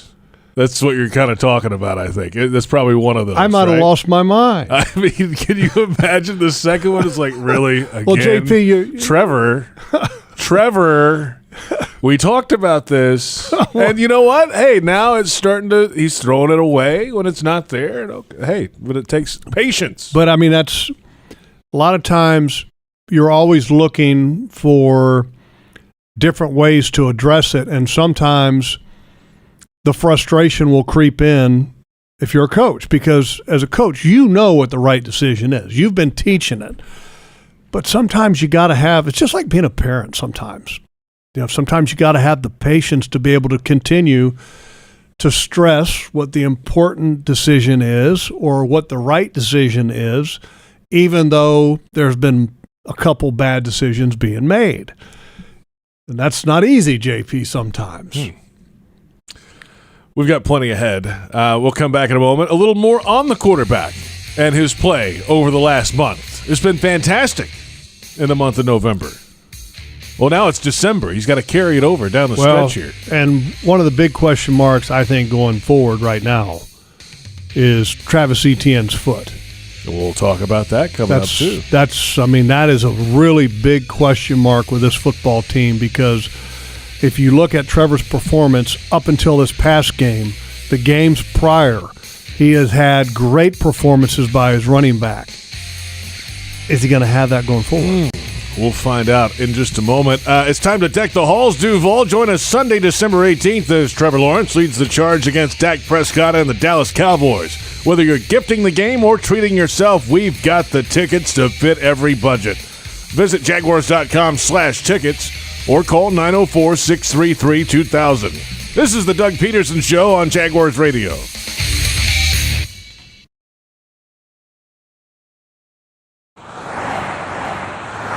On the road, there's a thin line between safety and tragedy. Don't cross it. Give law enforcement, first responders, and service professionals the space to safely do their jobs. When you see flashing lights, move over a lane or slow down 20 miles per hour below the posted speed limit. See lights? Move over, Florida. Brought to you by the Florida Department of Highway Safety and Motor Vehicles and the Florida Highway Patrol. What do you call a group of friends who wear the same jersey for good luck, no matter how old it is, and who support their team through thick and thin, week after week, as if the very season depended on it, while tossing the pigskin and drinking Miller Lite? You call it Miller Time in Jacksonville. Here's to the original light beer. It's Miller Time. Celebrate responsibly. 2022 Miller Brewing Company, Milwaukee, Wisconsin. Are you suffering from shoulder pain? If you have clicking and popping in the shoulder joint, persistent pain that intensifies with use, an inability to lift your arm over your head, or a tingling, burning sensation in the shoulder, elbow, or wrist, waiting to see a doctor could make your injury worse. Baptist Health and Jacksonville Orthopedic Institute have innovative and effective treatment options available right now to relieve your pain and restore your mobility. Don't wait. Call 904-JOI-2000. Hi, I'm Chef Justin Timnery, Florida's culinary ambassador. If you've enjoyed preparing fresh from Florida recipes, then you're going to love the Fresh from Florida Club. As a member, you'll be able to search and save delicious recipes, create custom menus, and ask me your cooking questions. Each month, you'll also get a list of what's in season, so you can make your family the freshest meals possible. It's free and easy to sign up. And best of all, you'll be supporting Florida's farmers, ranchers, and fishermen. Join the club at followfreshfromflorida.com today.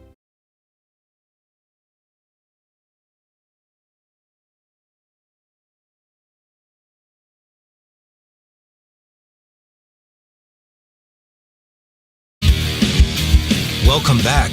The Doug Pederson Show continues right now. Welcome back. It is the Doug Pederson Show. JP Shadrick with Jeff Lageman. Our thanks to head coach Doug Pederson joining us in the opening segment every week on Thursday on the Jaguars Radio Network. Joe Fortunato on the audio, Brent Reber on the video side. And yes, Logs, we will get to the running back coming up in just a little bit, Travis Etienne. But it is a quarterback's best friend, and it is up to Trevor Lawrence, who's now turned the corner, it feels like, right? I mean, itch. 3 games, thank you. 3 games in a row, over 100 rating. And last time out, his best career rating. He was great in the fourth quarter. Obviously, that final drive, 7 of 9, making big-time throws in key moments. And has he turned the corner, in your opinion? Well, look, as soon as you feel like somebody's turned the corner, you can all of a sudden turn the corner and go the wrong way. But I really feel like that his performance this past game was just outstanding. I mean, that's when you have a franchise quarterback, you want to be able to have a franchise quarterback put a football team on his shoulders and lead them to victory with a game-winning drive at the end of the game. And how many game-winning drives has he had in his career? That one. Exactly. And it's taken quite some time to get to this point. But now that we've seen it, now you go, okay, we know he's capable. We know he can do it. We know that he can protect the football. And like Doug talked about, that Denver game in London probably was a key moment. And sometimes it takes, the hit up against the side of the head sometimes to be able to wake you loose and wake you up sometimes. And I'm not saying that, he needed that, but sometimes you got to have big bumps in the road to have growth. And that performance in London was a really big bump. I mean, that was not a good performance at all by Trevor. No. In fact, you remember me coming in here that following week saying this game here, which was the ensuing week, against the Raiders, this game is as important as any game that Trevor Lawrence has ever played because he has to be able to bounce back. And then when the Raiders game started, we were like, oh, no, this is not going how we wanted to see it go. But then he climbed back out of it. Yep. Climbed back out of it. And Travis Etienne was a big part of that. Trevor played well, protected the ball. And he was able to make a really strong performance out of that game. It wasn't all him, and this past game wasn't all him because the defense kind of kept him in place early in the ball game by being good in the red zone. Defense made some plays to be able to get the ball back, to be able to get the go-ahead score with the winger caused fumble. So, I mean, there was moments where the defense let it down in the second half. But yeah, I mean, it was encouraging, and consistency is everything about being a franchise quarterback, though, JP, and the consistency's got to be there. I'm not saying that he's got to throw for 330 yards and 3 touchdowns every week to be consistent. That's not what I'm saying. But you've got to have good, solid performances, and then on occasion you got to have a performance like you just had to be able to lead your team to victory.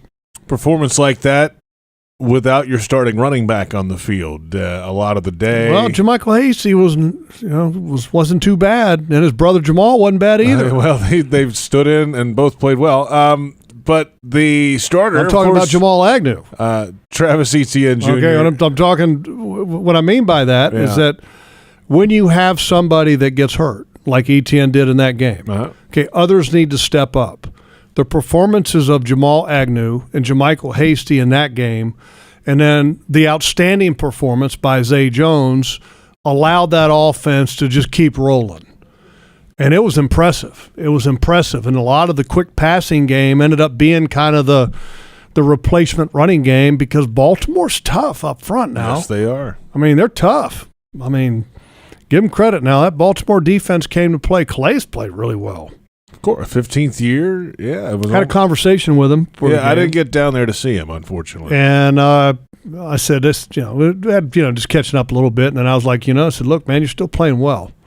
And he goes, you know what? I feel great. He goes, I kind of was thinking this was going to be my last year. He goes, but I'm feeling so good. I don't know if it will be. Wow. I mean, so next year, if he does play next year, he would be 37 years old. Correct. but he still played. I mean, he took Fortner to school a little bit.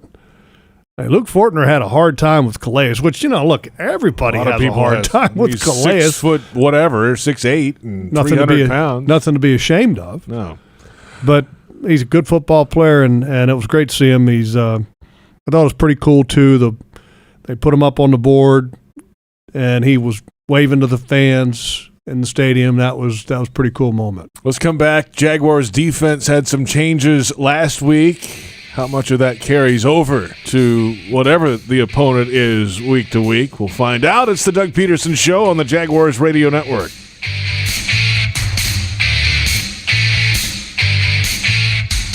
With sun, sand, and surf, the holidays are a little different around here. And your local Ford dealer is here to help you celebrate with a Holiday Your Way sales event.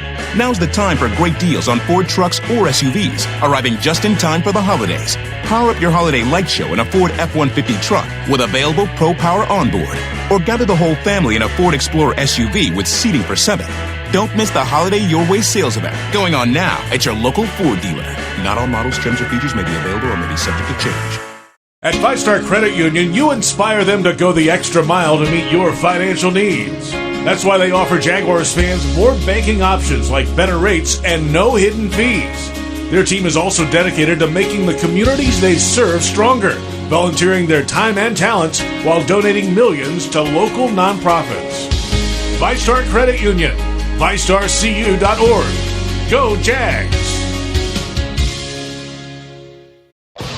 Jaguars fans are gearing up and saving big at Fanatics.com, the world's largest collection of officially licensed fan gear from all the leagues, teams, and Jaguars players you love. Shop the most trusted brands, exclusive designs by Fanatics, and autographed collectibles from today's biggest stars. Join Fanatics Rewards today and earn fan cash on every purchase. Shop now and get today's special offer. Fanatics.com, officially licensed everything. This holiday season, unwrap a brand new Dreamfinders home. You'll enjoy everything that makes the holidays merry and bright with family and friends in an expertly built, energy-efficient Dreamfinders home. What could be better than calling one of St. Johns County's magnificent communities such as Shearwater, Beacon Lake, or Silverleaf home as 2022 comes to a close and an exciting new year begins. Plus, with an interest rate lock special from Dreamfinders Homes, the timing is perfect to be in a gorgeous move-in ready home. Happy holidays to all from Dreamfinders Homes. Visit dreamfindershomes.com. Welcome back. The Doug Pederson Show continues right now. Welcome back. Week 13, Jaguars, Lions, Ford Field, Detroit, the site, 1 o'clock Eastern kickoff time. We'll be on the network Sunday at noon with Countdown to Kickoff. That's where we, imagine this, countdown to kickoff ahead of the Jags-Lions matchup. An hour ahead of the kickoff time every week here on the network. Glad you're with us. JP Shadrick, Jeff Lageman, our Jaguars head coach, Doug Pederson joining us in the opening segment every week. Jaguars defense now. You mentioned it just a little bit ago. Some good, really good early in the game to get out of those red zone situations with only field goals. Game could have got away from this Jags team, but it didn't. They stood up in key moments early. There was a couple plays late that got away from them. Obviously, the long throw. Deshaun Jackson set up the go-ahead touchdown for the Ravens in the fourth quarter. That's one big one that kind of stands out. So a little bit of a mixed bag on defense last week, but there were a lot of new, different looks because of the personnel that Baltimore had to offer on the offensive side. And Baltimore runs a ton of tight ends, and then they got a fullback, Patrick Ricard, who's kind of a little bit of everything. He's a tight end, fullback, offensive lineman. And so that's kind of one of the reasons why that you had some of this new personnel packages as a defense. And the defensively, first of all, a couple guys that I thought really stood out. Foye, obviously, Lucan had a tremendous game. 18 tackles, career high. And I'm not saying this to criticize Devin Lloyd, but when you can worry about your own responsibility, sometimes it allows you to be free and allows you to play. And I think there was at times that Foye was trying to get Devin lined up in previous games, and sometimes that can distract you and take away from what you're responsible for.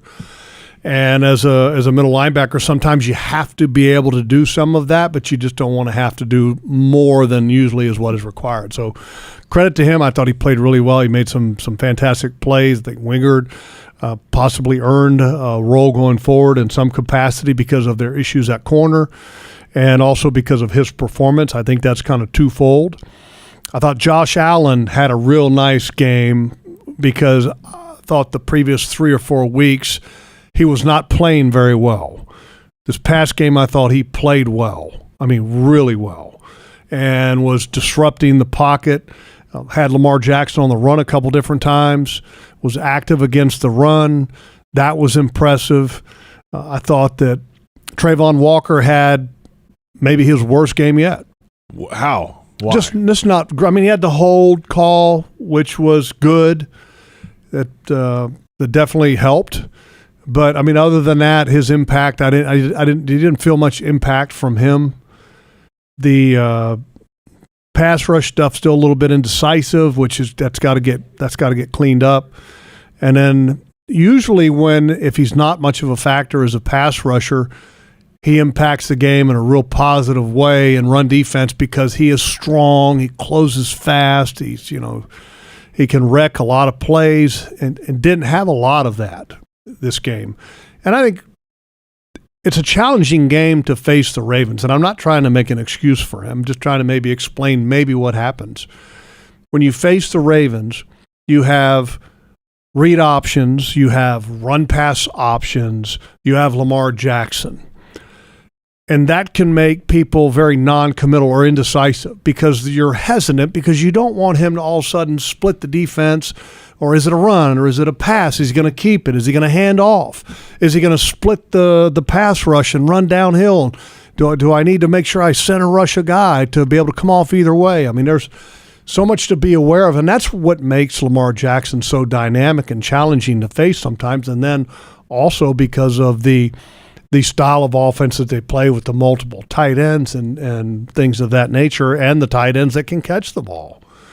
So maybe that was part of it, but he needs to get back to being better than that because I think he's capable, surely, of better than that. And again, I want to say this, Rayshon Jenkins and Cisco, I think, are playing hard and playing pretty good. I'm not saying that they're perfect because Cisco can't get caught up when you've got that Deshaun Jackson deep route late in the game, even though that was a little bit on pass rush.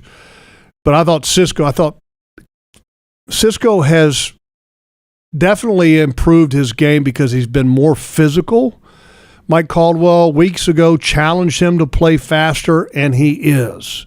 He's playing much faster. Rayshon Jenkins continues to be physical, and I love the way he plays the game. So there's a lot of really good things, but there's also some components you got to see to get a little bit better. And then some of the components, the reality is you're not going to be able to address until you get to the offseason, whether you address that in free agency, which may be limited because of the resources, or in the draft, which is more than likely where you're going to have to address a lot of these issues. When we return, we'll get into the Detroit Lions and what they have to offer this Sunday for the Jaguars. It's the Doug Pederson Show on Jaguars Radio.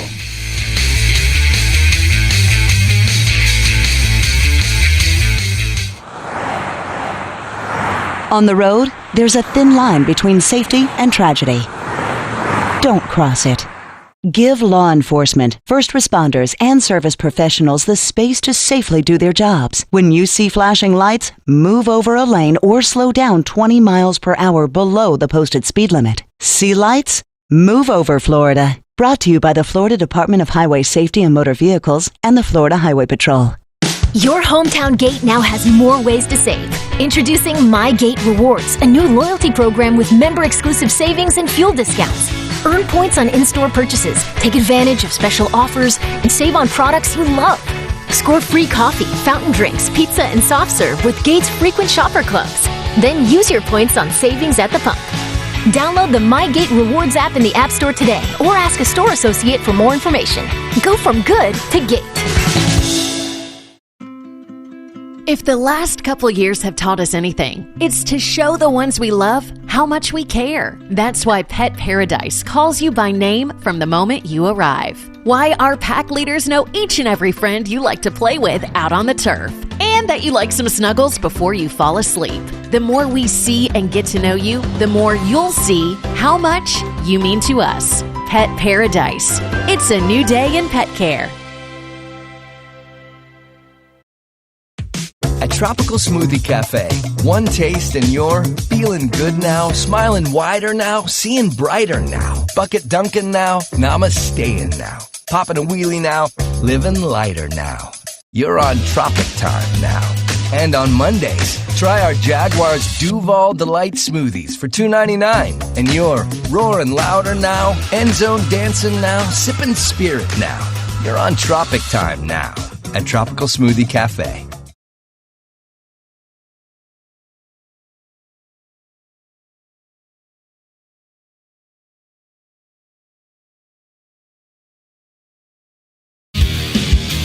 Welcome back. The Doug Pederson Show continues right now. Welcome back. JP Shadrick with Jeff Lageman. The Doug Pederson Show continues. Jags head coach with us in the first segment each and every Thursday here on the network. This Sunday at 1 o'clock, the Jaguars face the Detroit Lions. Battle of 4 and 7 teams at Ford Field in downtown Detroit. Teams kind of similar, kind of looking in the mirror a little bit here. The Lions playing better lately, won 3 straight before a loss on Thanksgiving to the Bills. They had them on the ropes. The Jaguars have now won 2 out of the last 3. The quarterbacks playing well for both sides. The Lions, boy, they've got that run game going. It's their best rushing attack through 11 games since 1998. That's when Barry Sanders was still on the team in Detroit. This is not that, of course, but they do have some a pretty powerful running game. This is no easy task this week to defend this group. It's a two-headed backfield, a good offensive line. Well, and they do it from what is called 11 personnel. Just to give people an idea, when you talk about personnel, when different places call it different things. Some have it like a card terminology, like kings or queens or whatever. But a lot of people use a numbering system, and so you'll have like 21 personnel, so 21 personnel, 12 personnel, and 11 personnel. For example, 11 personnel, you got 1 tight end, 1 running back, and then the one that you never actually say is the number of wide receivers that's left. So 12 personnel, 1 running back, 2 tight ends, and then obviously 2 receivers that are left. And Detroit runs a lot of 3 wide receiver sets with 1 tight end and 1 running back, and their offensive line is really good. And that makes it challenging because when they are in that 3 wide receiver set, you naturally kind of spread the defense out a little bit. And it's really become more of a nickel/3 wide receiver league anyway. But that's what Detroit loves. So big challenge this week, and you've got 2 backs that are good. And I will tell you that DeAndre Swift is a guy that can scare you from the standpoint of when he gets in space, he's a great receiver. He would, in fact, from talking to Doug, the running backs, he would be a good fit in an offense like this because he's such a capable back out of the backfield. So he will challenge some of the Jaguars wide receivers this week on some patterns and in the passing game. But most importantly, that Detroit Lions offensive line is going to challenge the Jaguars up front. Jamal Williams leads the league in rushing touchdowns this year, 13 of those. He's in the 700s with his yardage this year, but he has a nose for the end zone. He does, and Ben Johnson, the offensive coordinator, who is kind of a rising star in the league. And a lot of people are talking about him as maybe the next offensive young head coach. He kind of comes from the Sean McVay tree a little bit, I believe. But he's been very successful, and when you have a running back like Jamal Williams, it helps. And Ben Johnson has taken a franchise that has not been very good, and he's led them to be a top 10 offense. And if you look at the Lions, JP, do you see top 10 personnel on offense? No. I think offensive line, I would say yes. Sure, but the skill guys, yeah. Yeah, the skill guys. I mean, that's one of the reasons why they took a flyer on Jamison Williams in the first round, who tore his ACL in one of the playoff games last year, right, with Alabama. That's right, national title game. And he just started practicing, I think, yesterday. Mm-hmm. Last week he did some walkthrough stuff. This week he's starting to do some practice stuff. I don't think it's likely that he's going to play this week. But the point of that being is that they knew how needy they were at the skill position, and they, I don't want to say reached, but they took a chance on a guy. I mean, JP, you probably tell most people about Jameson Williams. I mean, is he one of the best wide receivers that's come out of Alabama recently? Oh yeah. I mean, they've had they've rolled through, pun intended, a few different waves of wide receivers at that school over the last 10 years, really. But he came in as a transfer. So he transferred from Ohio State, couldn't get on the field at Ohio State because they had Garrett Wilson and Olave, and they had Olave's 3 guys. like one of the best receivers in the league right now. So he left, went to Alabama, and I mean, he had like 1,500 yards. It was unbelievable. Just out of curiosity. Fast, super fast. Yeah, I mean, that's really his calling card, That's his right. speed. Deep speed. But if you, JP, because you know him so well, the Alabama wide receivers in the NFL, okay? And there's quite a few of them. Yeah. It seems like every year there's a couple first-round picks. Start with Julio. I'm talking about the best in the league right now, not Julio, because Julio he's the first wave of Alabama receivers. Right, he but was I mean, the guy. in modern-day Alabama receivers in the league right now, production right now, give me the top 3. Okay. Waddle? He's doing well. Is he number 1? He's up there, right? He's got to be. Amari Cooper's still performing. Cooper? Okay. That's 2. But he's Cleveland, right? I think he's there now. Yeah, he's moved around a little bit. Oh gosh, Guy in Slim Reaper. Yeah, in up Philly. in Philly. Yep. He's playing well. What's his name? Won the Heisman. Yeah, a couple years how ago. bad? I mean, how bad So is that? bad. Can't remember. There's a bunch. It's unbelievable. They're everywhere. Here's the crazy thing: if you want to hit on the draft, increase your percentages. Draft Alabama guys. I mean, right? I mean, there's a lot of backups that are getting drafted from Alabama. Devontae Smith. Yeah. And maybe some of the NIL changes that possibly. I don't know. I doubt it. Not at Alabama? Nope. They got money there, too. They got a lot of money. They got a lot of money there. A lot of Hey, let's come back. A lot of money. We got to come back in just a moment and go to social media, Logs. Your favorite. Yes. You're a social media maven. If we've learned which social media are we going to? Which platform? We're probably, I think it's Twitter. I think. Okay. Because if we've learned anything on the Doug Pederson show this year, it's that you're a social media maven. Mm-hmm. This is the Doug Pederson Show on the Jaguars Radio Network.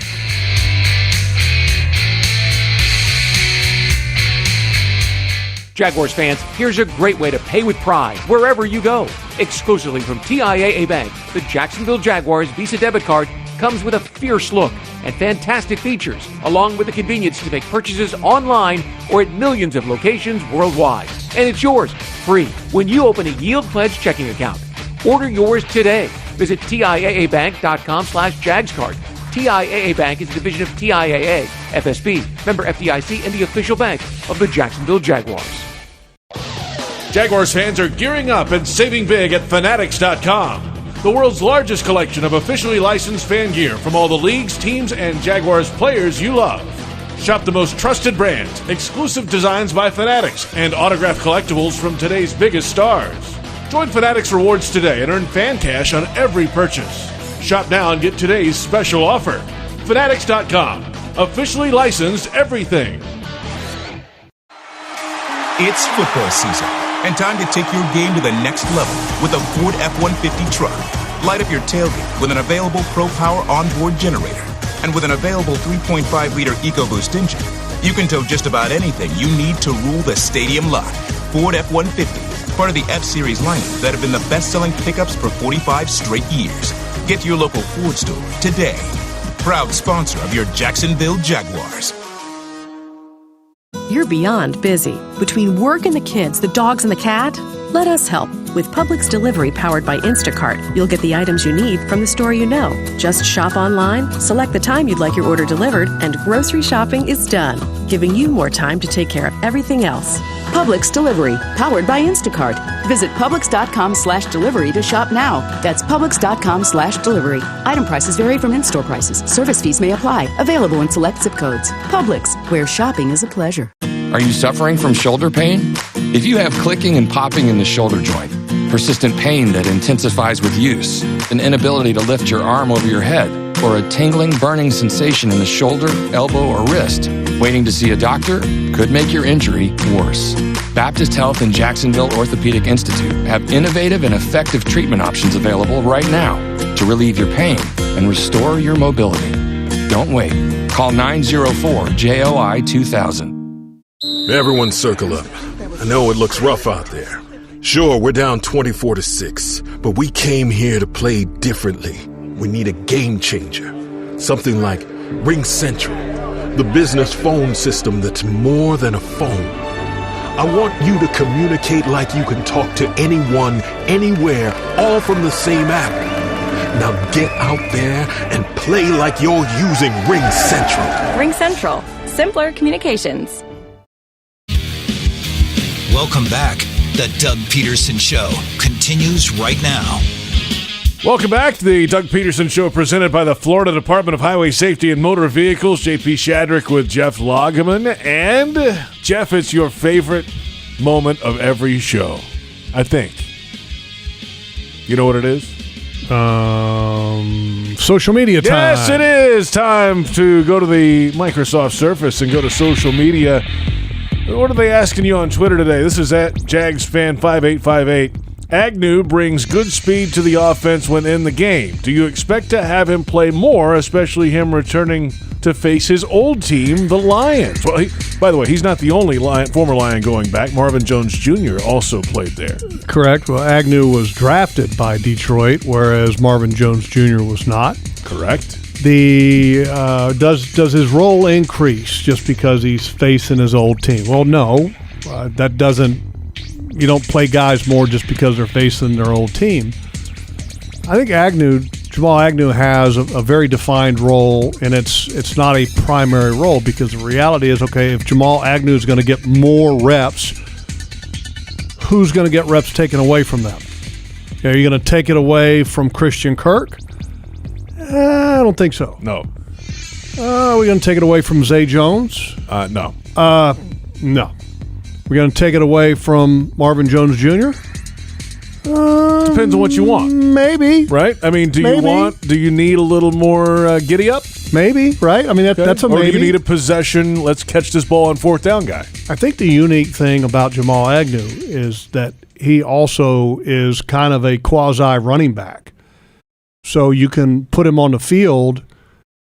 If something were to not go well with Travis Etienne this week, you put Agnew on the field, and then he's the only quote-unquote running back on the field. Do the Detroit Lions try to match up with him, which they play a ton of man? Do they try to put the rookie linebacker that they have against him? And that's Malcolm Rodriguez. If that's the case, let's go, baby. That's a great matchup. That's one you can win, right? Or if they put Anzalone on them. Okay, let's go. Come on. Let's take that every day of the week. But yeah, I think there's within reason. The one thing is for certain, Agnew's first and primary responsibility is as a returner. And so you want to make sure that he is really good on that, and that the attention doesn't kind of wane on that just because all of a sudden, okay, now we're going to maybe increase his snaps. But yeah, I mean, I think that's a great question. But it's not because you're facing the Lions. It would be more so because, hey, look, this past game that we played Jamal Agnew, he had 5 catches for 37 yards and a touchdown in which he was awesome, which, by the way, that play design on the touchdown was awesome. He split out wide right like a wide receiver, got a defensive back on him. He comes in motion towards the inside of the formation, and he's really at a high level of speed running the motion, because there's no rules about, well, motions have to be jogging. They can be any speed you want. It can be jogging, it can be fast. Well, he turns on the burners like he's going to maybe go across the formation, and then since the Ravens were in man, that guy's got to find a way to get across the formation to cover him. Well, 10 other guys in the way, yeah. And that's a hard thing to do because of the traffic. Mm-hmm. Well, he gets that tempo up. The defensive back goes, oh, crap. I've got to get across the formation with all this traffic. And so he turns on the jets a little bit. And as soon as he does, the ball snapped.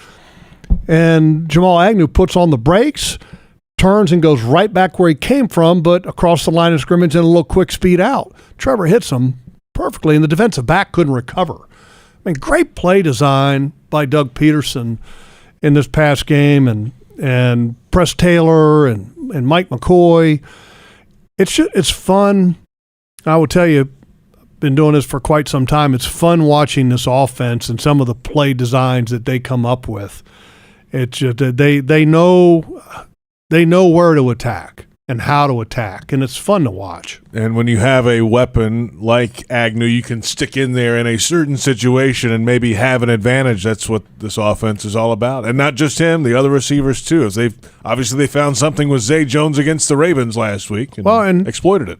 And if something, like I said, if something is wrong with Etienne where you're not confident about him, look, you can run some plays with Jamal Agnew at running back. And the one thing that the coaches, and I remember Press Taylor talking about this earlier in the year because he was asked about Jamal Agnew.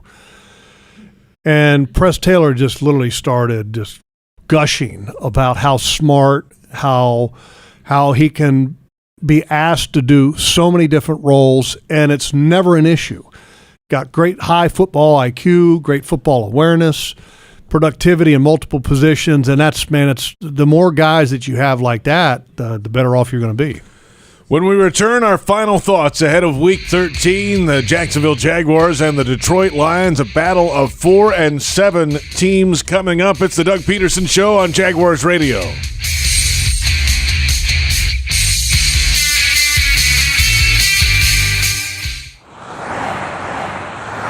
On the road, there's a thin line between safety and tragedy. Don't cross it.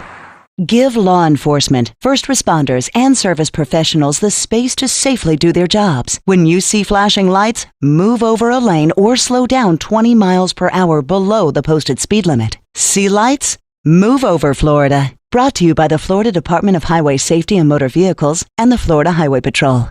Reconnect with the best version of you at Amara Med Spa, Northeast Florida's premier luxury medical spa, located in Ponte Vedra, Town Center, Avondale, St. Augustine, and Fernandina. With the most advanced injectors, estheticians, and technology, Amara Med Spa is redefining beauty, offering services such as Botox and filler, M-Sculpt Neo, painless laser hair removal, and advanced skincare treatments. Visit theamaramedspa.com and book a complimentary consultation today. Hi, I'm Chef Justin Timnery, Florida's culinary ambassador. If you've enjoyed preparing fresh from Florida recipes, then you're going to love the Fresh from Florida Club. As a member, you'll be able to search and save delicious recipes, create custom menus, and ask me your cooking questions. Each month, you'll also get a list of what's in season, so you can make your family the freshest meals possible. It's free and easy to sign up. And best of all, you'll be supporting Florida's farmers, ranchers, and fishermen. Join the club at followfreshfromflorida.com today. Your pet means the world to you, so Pet Paradise created a slice of paradise just for them. Pet Paradise is your complete pet health care destination with resort-style day camp, overnight boarding, professional grooming, and compassionate veterinary care from New Day, all located under one roof. Pet Paradise has over 50 locations to serve pet fanatics like you nationwide. Book today at petparadise.com, the official pet care provider of the Jacksonville Jaguars. Jags fans, this is Shaquille Griffin. I'm going to share some of my secrets for competing in the NFL. First, the field is no place for hunger. Growing up, I got big and strong eating boiled peanuts. Today, our team is serious about fueling our bodies, and that means popping open some protein-packed peanuts from Luray's Peanuts. It's the same boiled peanut flavor I used to love eating as a kid, but with superfood nutrition that lets me tear it up on the field. Pick Luray's boiled peanuts at all Jaguar home games, or pick up a few bags at the grocery store and fuel up at home. At Tropical Smoothie Cafe. One taste and you're feeling good now, smiling wider now, seeing brighter now. Bucket dunking now, namasteing now. Popping a wheelie now, living lighter now. You're on Tropic Time now. And on Mondays, try our Jaguars Duval Delight Smoothies for $2.99. And you're roaring louder now, end zone dancing now, sipping spirit now. You're on Tropic Time now at Tropical Smoothie Cafe.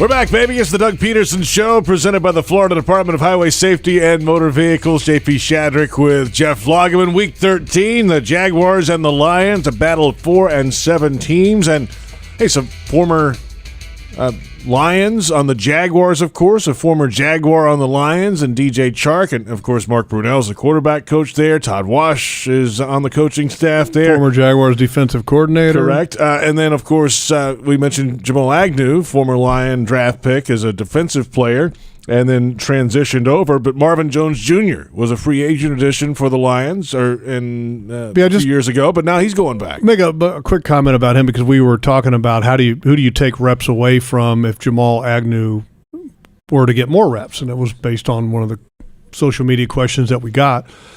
Here's the other thing that I just want to make mention of. In that ball game against the Ravens, there were a couple critical moments that the ball goes to Marvin Jones Jr. And so and I say, okay, we're going to maybe take Marvin Jones Jr. off the field for reps for Jamal Agnew. Well, wait a minute, 4th and 5. Yeah, big. That ball goes to Marvin Jones Jr. because Trevor trusts him, and he proves why he's trusted. He caught a great ball that was contested on 4th and 5, and then the touchdown. Throws it to him at the critical moment. I mean, those things are important. All Access TV tonight. Who you got? Trevor Lawrence. Oh, my gosh. Trevor Lawrence we got tonight. The quarterback. Big time. Yeah, looking forward to it. String Sports Brewery in Springfield. Yes. It might already be crowded. Yeah. Parking might be an issue for me. They don't save me a parking spot like they will for Trevor. That's Jeff Lageman. I'm JP Shadrick. Thank you for listening. It's the Doug Pederson Show on the Jaguars Radio Network.